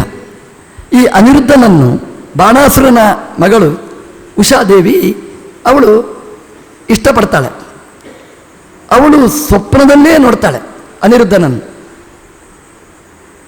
ಆ ಬೆಳಗ್ಗೆ ಎದ್ದ ಮೇಲೆ ತನ್ನ ಗೆಳತಿ ಹತ್ರ ಹೇಳ್ತಾಳೆ, ಚಿತ್ರಲೇಖೆ ಹತ್ರ ಹೇಳ್ತಾಳೆ, ನಾನೊಬ್ಬನನ್ನು ಕಂಡಿದ್ದೇನೆ ಸ್ವಪ್ನದಲ್ಲಿ, ಅವನನ್ನು ಕರ್ಕೊಂಡು ಬಾ ಅಂತ. ಎಷ್ಟು ಕಷ್ಟ ಕೆಲಸ ನೋಡಿ. ಇವಳು ಸ್ವಪ್ನ ಕಂಡದ್ದು, ಉಷಾ ಬಾಣಾಸುರನ ಮಗಳು ಸ್ವಪ್ನ ಕಂಡದ್ದು. ಅವನ ಗೆಳತಿ ಯಾರು ಅಂತ ಪರಿಚಯ ಮಾಡಿ ಕರ್ಕೊಂಡು ಬರಬೇಕು ಅಂತ. ಅವಳ ಹೆಸರೇ ಚಿತ್ರಲೇಖ ಅಂತ. ಚಿತ್ರ ಬರೆಯೋದ್ರಲ್ಲಿ ಎಕ್ಸ್ಪರ್ಟ್, ತುಂಬ ಚಿತ್ರ ಬರೆಯೋದು. ನಾವೆಲ್ಲ ಫೋಟೋ ನೋಡಿ ಚಿತ್ರ ಬರೀತೇವೆ, ಒಬ್ಬ ವ್ಯಕ್ತಿಯನ್ನು ನೋಡಿ ಚಿತ್ರ ಬರೀತೇವೆ. ಅವಳ ಸಾಮರ್ಥ್ಯ ಎಷ್ಟು ಅಂತಂದರೆ, ಆ ಕಾಲದ ಹುಡುಗರು ಎಷ್ಟಿದ್ರು ಅಷ್ಟೂ ಜನ ಹುಡುಗರ ಚಿತ್ರವನ್ನು ಬಿಡಿಸಿದ್ದಾಳೆ. ನೀನು ಸ್ವಪ್ನದಲ್ಲಿ ಕಂಡ ಹುಡುಗ ಇವನ ಎಂಥ ಮೆಮರಿ ಪವರ್ ಇರಬೇಕು ನೋಡಿ. ನೀವು ಆಲೋಚನೆ ಮಾಡಿ, ಕೊನೆಗೆ ಒಂದು ಹುಡುಗನ ಚಿತ್ರವನ್ನು ಬಿಡಿಸ್ತಾಳೆ. ಅಂದರೆ ಕೃಷ್ಣನ ಮೊಮ್ಮಗನ ಚಿತ್ರವನ್ನು ಬಿಡಿಸ್ತಾಳೆ. ಬಿಡಿಸಿದರೆ ಉಷಾ ಹೇಳ್ತಾಳೆ, ಇವನೇ ನಾನು ಸ್ವಪ್ನದಲ್ಲಿ ಕಂಡಿರ್ತಕ್ಕಂಥದ್ದು ಅಂತ ಹೇಳಿ ಕೊನೆಗೆ ಅನಿರುದ್ಧನನ್ನು ಕರ್ಕೊಂಡು ಬಂದು ಮದುವೆ ಆಗೋದು, ಗಲಾಟೆ ಆಗೋದು, ಆ ಕೈ ಕತ್ತರಿಸೋದು, ರುದ್ರದೇವರು ಬರೋದು, ತುಂಬ ಗಲಾಟೆ. ಇದು ಯಾಕೆ ಉಲ್ಲೇಖ ಮಾಡಿದೆ ಅಂತಂದರೆ, ಸ್ವಪ್ನದಲ್ಲಿ ಆ ಉಷಾ ಅವಳು ಅನಿರುದ್ಧನನ್ನು ನೋಡಿ ಬಯಸಿ ಅಲ್ಲಿ ಪ್ರೀತಿ ಮಾಡಿರತಕ್ಕಂತಹ ಘಟನೆ ಆ ಸ್ವಪ್ನದಲ್ಲಿ ಅದಕ್ಕೆ ಸಂವಾದಿಯಾಗಿ ಅವಳು ಚಿತ್ರ ಬಿಡಿಸಿ ತೋರಿಸುವಂಥದ್ದು. ಇದು ಬಹಳ ಅಪೂರ್ವವಾಗಿರತಕ್ಕಂತಹ ಇದೊಂದು ಘಟನೆ. ಈ ಸ್ವಪ್ನಕ್ಕಾಗುವಾಗ ಆಚೆ ಉಷಾ ಅವಳು ಎಲ್ಲಿ ಕಂಡ್ಲೋ, ಅವನ ಸಂಸ್ಕಾರ ಹೇಗೆ ಬಂತೋ. ಯಾಕಂದರೆ ಅವಳೇ ಹೇಳ್ತಾಳೆ ಏನಂತಂದರೆ, ನಾನು ಅವಳಿಗೆ ಗೊತ್ತಿದ್ದರೆ, ನಾನು ಸ್ವಪ್ನದಲ್ಲಿ ಯಾವ ಹುಡುಗನನ್ನು ಕಂಡಿದ್ದೆ ಅಂತ ಅವ್ರಿಗೆ ಹೇಳಿದರೆ ಆವಾಗ ಪರಿಚಯನೇ ಹೇಳ್ಬೋದಿತ್ತಲ್ಲ. ಕೃಷ್ಣನ ಮಗ ಪ್ರದ್ಯುಮ್ನನ ಮಗ ಅನಿರುದ್ಧ ಅಂತ ಹೇಳ್ಬೋದಿತ್ತು. ಹೇಳಲಿಕ್ಕಾಗಲೇ ಇಲ್ಲ ಅವಳಿಗೆ. ಅವಳು ಏನು ಹೇಳ್ತಾಳೆ ಅಂತಂದರೆ, ನಾನು ಸ್ವಪ್ನದಲ್ಲಿ ಇಂಥವನನ್ನು ಕಂಡಿದ್ದೇನೆ, ನೀನೇ ಹುಡುಕಿ ಹೇಳು ಅಂತ. ಎಷ್ಟು ಜಟಿಲ ಅಂದರೆ, ಇಲ್ಲಿ ಪ್ರಾಯಶಃ ರಾಯರ ಮಂತ್ರಾಕ್ಷತೆಯ ಘಟನೆಗೂ ಇದಕ್ಕೆ ತುಂಬ ಹತ್ತಿರ ಇರತಕ್ಕಂತಹ ಘಟನೆ.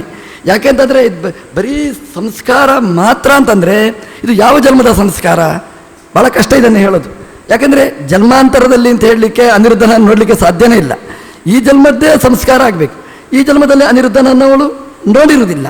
ಹಾಗಾದರೆ ಇದು ಹೇಗೆ ಈ ಅನಿರುದ್ಧನ ಆ ಸಂಸ್ಕಾರ ಅದು ಹೇಗೆ ಬಂತು ಅಂತಂದರೆ, ಅದು ಅವರು ಆಚಾರ್ಯರು ಬಿಡಿಸಿ ಹೇಳಿದ ಹಾಗೇ ಅದೊಂದು ಭಗವಂತನ ವಿಶೇಷವಾದ ಅನುಗ್ರಹದಿಂದ ಯಾವುದೋ ಒಬ್ಬ ಪುರುಷನನ್ನು ಅವಳು ಕಂಡಿರ್ತಾಳೆ. ಅಂದರೆ ನನ್ನ ಗಂಡ ಅಂದರೆ ಹೀಗಿರ್ಬೋದು ಅಂತ ಅವಳು ಕಂಡಿರ್ತಾಳೆ. ಅದಕ್ಕೆ ಸಂವಾದಿಯಾಗಿ ಭಗವಂತ ತನ್ನ ಮೊಮ್ಮಗನ ಸಾದೃಶ್ಯವನ್ನು ಅದಕ್ಕೆ ತುಂಬಿಸಿದ. ಅದನ್ನು ಚಿತ್ರದಲ್ಲಿ ಬರೆದಲು. ಮತ್ತೆ ಒಟ್ಟು ಸೇರಿಸುವ ಕೆಲಸ ಇದು ನಡೆಯಿತು ಅಂತಂದರೆ, ಈ ಸ್ವಪ್ನದಲ್ಲಿ ಬಹಳ ನಾವು ಎಷ್ಟು ವಿಮರ್ಶೆ ಮಾಡಿದರೂ ಅಷ್ಟು ತಿಳಿಬೇಕಾಗಿರತಕ್ಕಂತಹ ಅಂಶ ಇದೆ. ಈ ಶ್ರೀಮನ್ ನ್ಯಾಯಸುಧಾ ಗ್ರಂಥದಲ್ಲಿ, ಅನುವ್ಯಾಖ್ಯಾನ ಗ್ರಂಥದಲ್ಲಿ ಈ ಸಂಧ್ಯಾಧಿಕರಣ ಬಹಳ ಅಪೂರ್ವವಾದ ಒಂದು ಘಟ್ಟ. ಈ ಪರೀಕ್ಷೆ ಕೊಡಬೇಕು ವಿದ್ಯಾರ್ಥಿಗಳು, ಆ ವಿದ್ಯಾರ್ಥಿಗಳು ಪರೀಕ್ಷೆ ಕೊಡಬೇಕಾದಂತಹ ಘಟ್ಟಗಳಲ್ಲಿ ಇದು ಒಂದು ಅಧಿಕರಣ. ಒಂದು ವೈಶೇಷಿಕಾಧಿಕರಣ, ಒಂದು ಜಿಜ್ಞಾಸಾಧಿಕರಣ, ಪ್ರಕೃತಿ ಅಧಿಕರಣ, ನವಿಲಕ್ಷಣತ್ವಾಧಿಕರಣ ಇದ್ದ ಹಾಗೆ ಸಂಧ್ಯಾಧಿಕರಣ ಇದೊಂದು ವಿದ್ಯಾರ್ಥಿಗಳು, ಸುಧಾ ಓದುವ ವಿದ್ಯಾರ್ಥಿಗಳು ತಲೆಕೆಡಿಸಿಕೊಳ್ಳತಕ್ಕಂತಹ ಅಧಿಕರಣ. ಅಷ್ಟೇ ಅಲ್ಲ, ವಿದ್ವಾಂಸರೂ ತಲೆಕೆಡಿಸಿಕೊಳ್ಳಲಿಕ್ಕೆ ಬೇಕಾದಷ್ಟು ಆಹಾರ ನೀಡಿದ ಅಧಿಕರಣ ಈ ಸಂಧ್ಯಾಧಿಕರಣ. ಹಾಗಾಗಿ ಈ ಸ್ವಪ್ನದಲ್ಲಿ ಒಬ್ಬ PhD ಮಾಡಲಿಕ್ಕೆ ಹೊರಟವನಿಗೆ ಬೇಕಾದಷ್ಟು ಮಾಹಿತಿಗಳನ್ನು ಈ ಅಧಿಕರಣದ ಮೂಲಕ ನಮ್ಮ ಆಚಾರ್ಯರು ನಿರೂಪಣೆ ಮಾಡಿದ್ದಾರೆ. ಒಟ್ಟು ಈ ಅಧಿಕರಣದ ಸಾರ ಅಂದರೆ ಭಗವಂತನ ಭಕ್ತಿಯಲ್ಲಿ ಇದು ಪರ್ಯವಸಾನ ಆಗಬೇಕು. ಅಂದರೆ ಭಗವಂತ ಸೃಷ್ಟಿ ಮಾಡ್ತಾನೆ, ಎಚ್ಚರದಲ್ಲಿ ಸೃಷ್ಟಿ ಮಾಡೋದು ಒಂದು ಕ್ರಮ, ಆದರೆ ಅದಕ್ಕಿಂತ ಅದ್ಭುತವಾದ ಸೃಷ್ಟಿ ಭಗವಂತನದ್ದು ಸ್ವಪ್ನದಲ್ಲಿ. ಯಾಕೆಂತಂದರೆ ಅದು ಅನಂತ ಜನ್ಮದಲ್ಲಿ, ಎಷ್ಟು ಜನ್ಮ, ಆ ಜನ್ಮದಲ್ಲಿ ಯಾವುದೋ ಒಂದು ಜನ್ಮದಲ್ಲಿ ಅವನು ಕಂಡ ಅನುಭವ, ಅದರಿಂದ ಬಂದಿರತಕ್ಕ ಸಂಸ್ಕಾರ, ಅದನ್ನು ಮೂಲವಾಗಿಟ್ಟುಕೊಂಡು ಆ ವಸ್ತುವನ್ನು ಸೃಷ್ಟಿ ಮಾಡಿ ಅದರ ಜ್ಞಾನವನ್ನು ಅವನಿಗೆ ಕೊಟ್ಟು ಪುಣ್ಯನೋ ಪಾಪನೋ ಅವನಿಗೆ ಕೊಡಬೇಕು ಅಂತಂದರೆ ಇದು ಬಹಳ ಅದ್ಭುತವಾಗಿರ್ತಕ್ಕಂಥದ್ದು. ಹಾಗಾಗಿ ನಾವು ಏನು ಚಿಂತನೆ ಮಾಡಬೇಕು ಅಂತಂದರೆ, ಒಬ್ಬೊಬ್ಬರಲ್ಲಿ ಕೂತು ಭಗವಂತ, ಅದು ರಾತ್ರಿಯೂ ಬೀಳ್ತದೆ, ಕೆಲವರಿಗೆ ಹಗಲು ಮಲಗಿದಾಗಲೂ ಸ್ವಪ್ನ ಬೀಳ್ತಲೇ ಇರ್ತಾರೆ. ಹಾಗಾಗಿ ರಾತ್ರಿ ಹಗಲು ನಮ್ಮ ಜೊತೆಗೆ ಕೂತು ನಮ್ಮ ಯಾವುದೋ ಸಂಸ್ಕಾರಗಳು ಅದನ್ನು ಮತ್ತೆ ಭಗವಂತ ಹುಡುಕಿ ಆ ಮೆಮರಿ ಕಾರ್ಡಲ್ಲಿ ತೆಗೆದು ಹುಡುಕಿ ಅದನ್ನು ತೆಗೆದು ಇವತ್ತು ಯಾವುದು ತೋರಿಸ್ಬೋದು ಅಂತ ಭಗವಂತನೇ ನಮ್ಮ ಹತ್ರ ಕೇಳಲಿಕ್ಕಿಲ್ಲ, ಅವನೇ ತೀರ್ಮಾನ ಮಾಡಿ ಇವತ್ತು ಅವನಿಗೆ ಒಂದು ಒಳ್ಳೆ ಎಂಜಾಯ್ಮೆಂಟ್ ಕೊಡಬೇಕು, ಪಾಪ ಒಂದು ಒಳ್ಳೆ ಗಿಫ್ಟು ಗುರುಗಳ ಆರಾಧನೆಗೆ ಅಂತ ತೋರಿಸಿಕೊಂಡು ಭಗವಂತ ಅನಂತಾನಂತ ಜೀವರಾಶಿಗಳಿಗೆ ಭಗವಂತ ಅನಂತಾನಂತ ಸ್ವಪ್ನಗಳನ್ನು ಕೊಡ್ತಾನೆ ಅಂತಂದರೆ ಆ ಭಗವಂತನ ಮಹಿಮೆ ಒಂದೆರಡು ಅಲ್ಲ, ಅನಂತಾನಂತ ಮಹಿಮೆ ಅಂತ ತಿಳ್ಕೊಂಡು ಭಗವಂತನಲ್ಲಿ ಭಕ್ತಿ ಮಾಡಿ ಭಗವಂತನ ಅನುಗ್ರಹ ಪಾತ್ರರಾಗಲಿಕ್ಕೆ ಈ ಅಧಿಕರಣ ತುಂಬ ಸೂಕ್ತ ಅಂತ ಹೇಳಿದ ಆಚಾರ್ಯರು ಮಧ್ವಾಚಾರ್ಯರು ಮಾತ್ರ. ಅಂತಹ ಆಚಾರ್ಯರು ಹೇಳಿದ ರೀತಿಯಲ್ಲಿ ಜಯತೀರ್ಥರು ಹಾಗೆ ಎಲ್ಲ ವ್ಯಾಖ್ಯಾನಕಾರರು ಇದರ ಬಗ್ಗೆ ತನ್ನದಾಗಿರ್ತಕ್ಕಂತಹ ಕೊಡುಗೆಯನ್ನು ಕೊಟ್ಟಿದ್ದಾರೆ. ಧನಂಜಯಾಚಾರ್ಯರು ಸಮರ್ಥವಾಗಿ ಈ ಪೂರ್ವಪಕ್ಷಗಳನ್ನು ಶಾಸ್ತ್ರಕಾರರು ಹೇಳಿದ ರೀತಿಯಲ್ಲಿ, ಶಾಸ್ತ್ರದ ಪರಿಧಿಯಲ್ಲಿ ಆ ಪೂರ್ವಪಕ್ಷವನ್ನು ಮಂಡಿಸಿದರೆ ನಮ್ಮ ಹರಿದಾಸ ಭಟ್ರು ಅಷ್ಟೇ ಸಮರ್ಥವಾಗಿ ನಿಮ್ಮೆಲ್ಲರ ಮನಸ್ಸಿಗೆ ಮುಟ್ಟುವ ರೀತಿಯಲ್ಲಿ, ಶಾಸ್ತ್ರಕ್ಕೆ ಅಪಚಾರ ಆಗದಿದ್ದ ರೀತಿಯಲ್ಲಿ ಅದನ್ನು ಸಮರ್ಥನೆ ಮಾಡಿದ ಹರಿದಾಸ ಭಟ್ರನ್ನು, ಧನಂಜಯಾಚಾರ್ಯರನ್ನು ಇಬ್ಬರನ್ನು ಕೂಡ ವಿಶೇಷವಾಗಿ ಈ ಸಂದರ್ಭದಲ್ಲಿ ಅಭಿನಂದಿಸ್ತಾ ಇದ್ದೇನೆ. ನಮ್ಮ ಹುಡುಗರು ದ್ವೇಷದ ಬಗ್ಗೆ, ಭಕ್ತಿಯ ಬಗ್ಗೆ ಸಂವಾದವನ್ನು ನಡೆಸಿದ್ದಾರೆ. ದ್ವೇಷದಿಂದ ಮೋಕ್ಷ ಆಗುತ್ತೆ ಅಂತ, ಭಕ್ತಿಯಿಂದಲೇ ಮೋಕ್ಷ ಅಂತ. ಸಿದ್ಧಾಂತ ಒಂದೇ ಮಾರ್ಗ, ತಮೇವಂ ವಿದ್ವಾನ್ ಅಮೃತಹ್ಯ ಭವತಿ ನಾಣ್ಯ ಪಂಥ ಅಯನಾಯ ವಿದ್ಯತೆ ಅಂತ. ಭಗವಂತನ ಪ್ರಸಾದದಿಂದಲೇ ಮೋಕ್ಷ. ದೇವರ ಪ್ರಸಾದ ಇಲ್ಲದೆ ಮೋಕ್ಷ ಆಗಲಿಕ್ಕೆ ಸಾಧ್ಯನೇ ಇಲ್ಲ. ಯಾವ ದಾರಿಯಿಂದಲೂ ಮೋಕ್ಷ ಆಗಬಹುದು ಅಂತ ಹೇಳಲಿಕ್ಕೆ ಸಾಧ್ಯನೇ ಇಲ್ಲ, ಒಂದೇ ದಾರಿ. ಹಾಗಾಗಿ ಜ್ಞಾನದಿಂದ ಭಗವಂತನ ಪ್ರಸಾದ ಆಗಿಯೇ ಮೋಕ್ಷ, ಇಷ್ಟು ಒಪ್ಪಿಕೊಳ್ಳೇಬೇಕು. ಯಾಕೆ ಜ್ಞಾನದಿಂದ ಮೋಕ್ಷ ಆಗುವುದಿಲ್ಲ. ಯಾಕೆ ಜ್ಞಾನ ಆದರೂ ಮೋಕ್ಷ ಆಗದೆ ಜೀವನ್ಮುಕ್ತಿ ಅವಸ್ಥೆಯಲ್ಲಿದ್ದವರಿದ್ದಾರೆ. ಯಾಕೆ ಮೋಕ್ಷ ಆಗಲಿಲ್ಲ ಅಂತ ಕೇಳಿದರೆ ಅದಕ್ಕೆ ಉತ್ತರ ಒಂದೇ, ಭಗವಂತನ ಪ್ರಸಾದ ಆಗಲಿಲ್ಲ ಅಂತ ಉತ್ತರ ಬಿಟ್ಟರೆ ಬೇರೇನು ಉತ್ತರ ಕೊಡಲಿಕ್ಕಾಗುವುದಿಲ್ಲ ಅನ್ನೋದನ್ನು ಜಿಜ್ಞಾಸಾಧಿಕರಣದಲ್ಲಿ ಸಮರ್ಥವಾಗಿ ಅದನ್ನು ತೋರಿಸಿಕೊಟ್ಟಿದ್ದಾರೆ. ಆದರೆ ಭಗವಂತನ ಪ್ರಸಾದ ಮೋಕ್ಷಕ್ಕೆ ಕಾರಣ, ಇದು ಶಾಸ್ತ್ರದ ಚೌಕಟ್ಟಲ್ಲಿ ಸೇರಿತ್ತು. ಭಗವಂತನ ಪ್ರಸಾದ ಯಾವುದರಿಂದ ಆಗುತ್ತೆ ಅಂತ ನಾವು ತೀರ್ಮಾನ ಮಾಡಿದರೆ, ದ್ವೇಷದಿಂದ ಭಗವಂತನ ಪ್ರಸಾದ ಆಗುತ್ತಾ, ಭಕ್ತಿಯಿಂದ ಭಗವಂತನ ಪ್ರಸಾದ ಆಗುತ್ತಾ?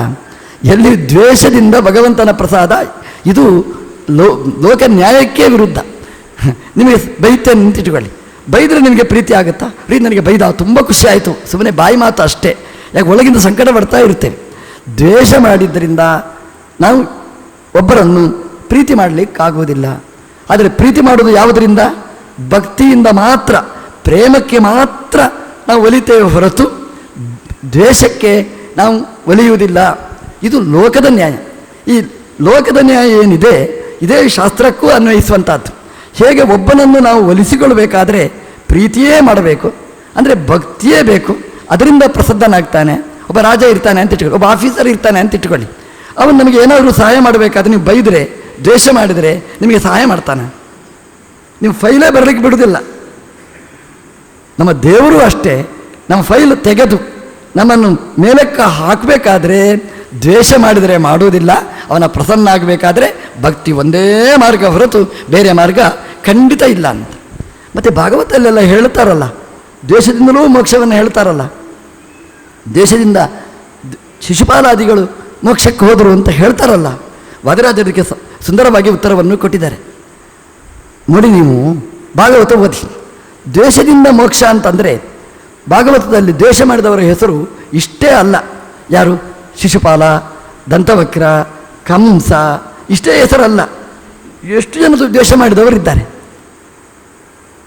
ಜರಾಸಂಧ ಇದ್ದ, ದೇವರನ್ನು ದ್ವೇಷ ಮಾಡಿದವ. ಎಷ್ಟು ದ್ವೇಷ! ಅವನಷ್ಟು ದ್ವೇಷ ಮಾಡಲಿಕ್ಕೆ ಯಾರಿಗೂ ಸಾಧ್ಯ ಇಲ್ಲ. ಭಾರೀ ದ್ವೇಷವನ್ನು ಮಾಡಿದವ ಜರಾಸಂಧ ಇದ್ದಾನೆ.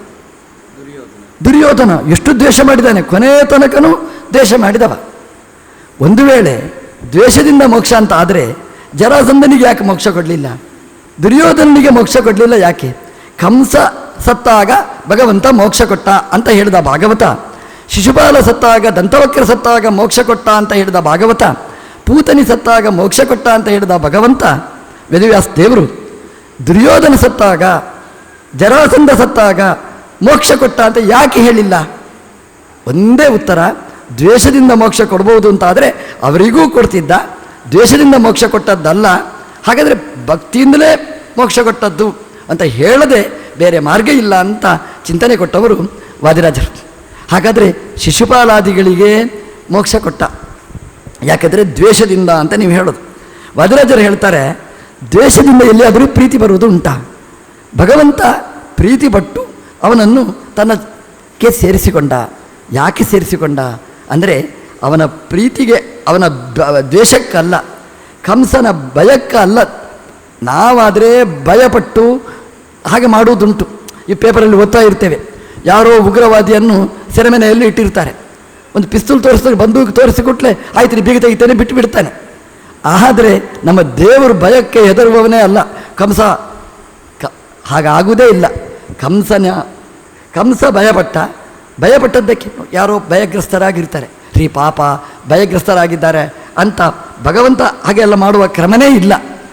ಭಗವಂತ ಆ ಕಂಸನನ್ನು ನೋಡಿದ. ಈ ಮೋಕ್ಷ ಎಲ್ಲೆಲ್ಲಿ ಕೊಟ್ಟಿರ್ತಾನೆ ದೇವರು ಅಲ್ಲಿ ಎಲ್ಲ ಕಡೆ ನೋಡಿ. ಏನಂದರೆ ಎರಡೆರಡು ಜೀವರಾಶಿಗಳಿದ್ದಾರೆ. ಯಾರು ಈ ವಿಷಯವನ್ನು ಹೇಳಿಲ್ಲ, ನಮ್ಮ ಆಚಾರ್ಯರು ಮಾತ್ರ ಇದನ್ನು ಹೇಳಿದ್ದು. ಎಲ್ಲೆಲ್ಲಿ ಈ ದ್ವೇಷ ಮಾಡಿ ಮೋಕ್ಷವನ್ನು ಪಡೆದಿರ್ತಾರೆ ಅಲ್ಲಿ ಎಲ್ಲ ಕಡೆ ಎರಡೆರಡು ಜೀವರಾಶಿಗಳು.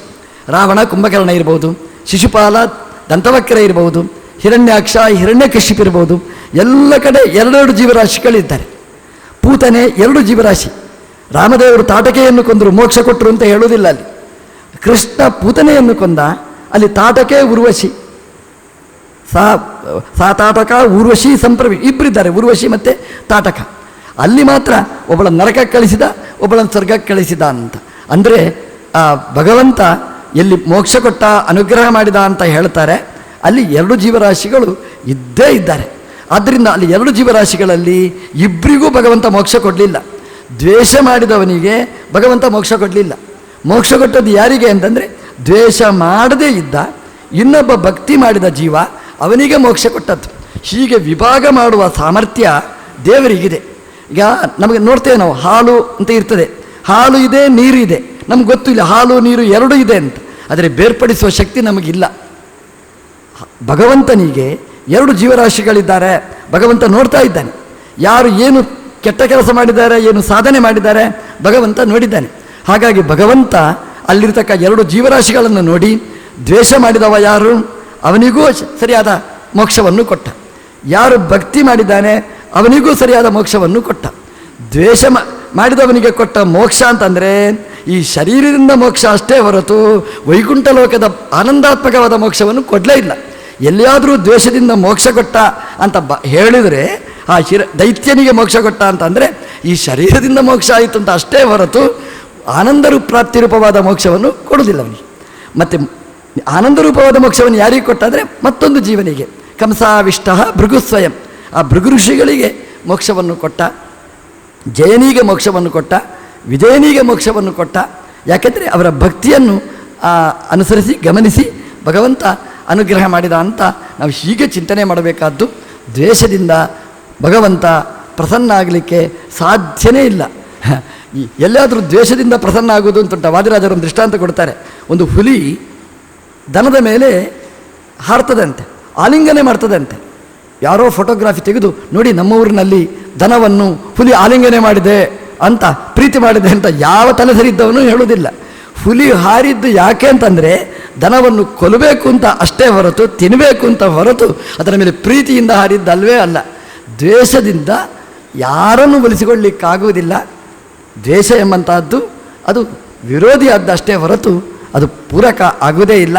ಆದ್ದರಿಂದ ಈ ಶಿಶುಪಾಲಾದಿಗಳು ಭಗವಂತನನ್ನು ದ್ವೇಷ ಮಾಡಿ ಅವರು ಭಗವಂತನನ್ನು ಒಲಿಸಿಕೊಳ್ಳಲಿಕ್ಕೆ ಸಾಧ್ಯನೇ ಇಲ್ಲ.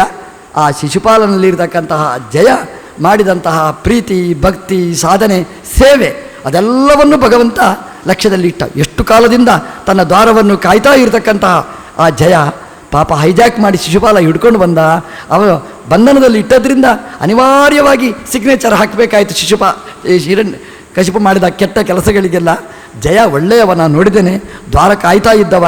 ನಮ್ಮ ದೇವರು ನೋಡಿದಂತೆ ಶಿಶುಪಾಲನ ಜೊತೆಗಿದ್ದು ಮಾಡಿದ ಅನ್ಯಾಯ ಕೆಲಸವನ್ನೂ ನೋಡಿದ, ಅನ್ಯಾಯ ಕೆಲಸಕ್ಕೆ ಸಾಕ್ಷಿಯಾದ್ದನ್ನೂ ನೋಡಿದ. ತನ್ನ ದ್ವಾರದಲ್ಲಿ ಕೂತು ಭಕ್ತಿಯಿಂದ ಕಾದದ್ದು ಇಂತಹ ಸತ್ಕರ್ಮವನ್ನೂ ನೋಡಿದ. ದೇವರು ಫಲ ಯಾವುದಕ್ಕೆ ಕೊಟ್ಟ ಅಂತಂದರೆ ತತ್ಕಾಲದಲ್ಲಿ ಮಾಡಿದ, ಯಾವುದೋ ಅನಿವಾರ್ಯವಾದ ಬಂಧನಕ್ಕೆ ಒಳಗಾಗಿ ಮಾಡಿದ, ಅನಿವಾರ್ಯತೆಗೆ ಮಾಡಿರತಕ್ಕಂತಹ ತಪ್ಪು ಭಗವಂತ ಅದನ್ನು ಲಕ್ಷ್ಯ ಮಾಡದೆ ಅವನು ಅನಾದಿ ಕಾಲದಿಂದ ಮಾಡಿದಂತಹ ಆ ಸೇವೆ ಅದನ್ನು ಭಗವಂತ ಚಿಂತನೆ ಮಾಡಿ ಅವನಿಗೆ ಮೋಕ್ಷ ಕೊಟ್ಟ ಅಂತಂದರೆ ದೇವರ ಕಾರುಣ್ಯ ಎಷ್ಟು ದೊಡ್ಡದು ಅನ್ನೋದನ್ನು ಚಿಂತನೆ ಮಾಡುವುದೇ ಇದರ ಉದ್ದೇಶ ಹೊರತು ಅವನಿಗೆ ದ್ವೇಷದಿಂದ ಮೋಕ್ಷ ಕೊಟ್ಟ ಅನ್ನುವ ಚಿಂತನೆ ನಾವು ಮಾಡಬಾರದು ಅನ್ನೋದನ್ನು ಶಾಸ್ತ್ರಗಳು ಸುಂದರವಾಗಿ ಸಮರ್ಥನೆ ಮಾಡಿದ್ದನ್ನು ಎರಡು ಹುಡುಗರು ವಂಶಿ ಕೃಷ್ಣಾಚಾರ್ಯ ಮತ್ತು ಶಂಕರನಾರಾಯಣಾಚಾರ್ಯ ಅವರ ಸಂವಾದದ ಮೂಲಕ ಅವರು ತನ್ನ ಪ್ರಯತ್ನಪಟ್ಟು ಮುಂದೆ ತೋರಿಸಿದ್ದಾರೆ. ನಮ್ಮ ಹರಿದಾಸ ಭಟ್ರು ಅದಕ್ಕೆ ಸುಂದರವಾದಂತಹ ವಿಶ್ಲೇಷಣೆಯನ್ನು ಮಾಡಿ ಅದನ್ನು ಸಮರ್ಥಿಸಿದ್ದಾರೆ ಅಂತ ಅವರನ್ನು, ಆ ಹುಡುಗರನ್ನು ದೇವರು ಒಳ್ಳೆದು ಮಾಡಲಿ ಅಂತ, ಅವರ ಮೂಲಕ ಇಂಥ ಸಾಧನೆ ನಡೆಯಲಿ ಅಂತ ದೇವರಲ್ಲಿ ವಿಶೇಷವಾಗಿ ಪ್ರಾರ್ಥನೆ ಮಾಡ್ತಾ, ಹರಿದಾಸ ಭಟ್ರು ಬೆಳಗಿನಿಂದ ಶ್ರಮ ಪಟ್ಟಿದ್ದಾರೆ. ಅವರಿಗೆ ಶ್ರಮ ಕೊಟ್ಟಷ್ಟು ನಮಗೆ ಖುಷಿ. ಹಾಗಾಗಿ ಹರಿದಾಸ ಭಟ್ಟ ನಿಮಗೆ ಶ್ರಮ ಆದರೂ ನಮಗೆ ಖುಷಿಯಾಗುವುದರಿಂದ, ದ್ವೇಷ ಅಲ್ಲ ಪ್ರೀತಿಯಿಂದ ನಿಮಗೆ ಮತ್ತಷ್ಟು ಶಿಕ್ಷೆಯನ್ನು ಕೊಟ್ಟದ್ದು ಯಾಕೆ ಅಂತಂದರೆ, ಆ ಮಗು ತಾಯಿಗೆ ಯಾಕೆ ಹೊಡಿತದೆ ಅಂತಂದರೆ ಇನ್ನಷ್ಟು ಸ್ವಲ್ಪ ಹಾಲು ಸಿಗಲಿ ಇಂಥ ಅಷ್ಟೇ ಹೊರತು ಮತ್ತೇನೂ ಅಲ್ಲ. ಈ ಕರು ದನದ ಕೆಚ್ಚಲಿಗೆ ಕುಡ್ತಾ ಇರ್ತದೆ ಅಂತೆ, ಯಾಕೆಂದರೆ ಹಾಲು ಬರ್ತಾ ಇರಲಿ ಅಂತ. ಹಾಗಾಗಿ ಆ ಜ್ಞಾನದ ಹಾಲು ಹರಿದಾಸ ಭಟ್ಟರಿಂದ ಹರಿತಾ ಇರಲಿ ಅನ್ನುವ ದೃಷ್ಟಿಯಲ್ಲಿ ಮತ್ತೊಂದು ಸಲ ಅಧ್ಯಕ್ಷ ಪದವಿಯನ್ನು ಕೊಟ್ಟು ಈ ಸಾಧನೆ ಮಾಡಿ ದೇವರು ಅವರಿಗೆ ಆರೋಗ್ಯ ಆಯುಷ್ಯಾದಿಗಳನ್ನು ಕೊಟ್ಟು ಅವರಿಂದ ಈ ಸಾಧನೆ ಅದರ ಪ್ರಯೋಜನ ನಮ್ಮ ಸಮಾಜಕ್ಕಾಗಲಿ ಅಂತ ದೇವರಲ್ಲಿ ಪ್ರಾರ್ಥಿಸ್ತಾ ಕೃಷ್ಣಾರ್ಪಣ ಮಸ್ತು.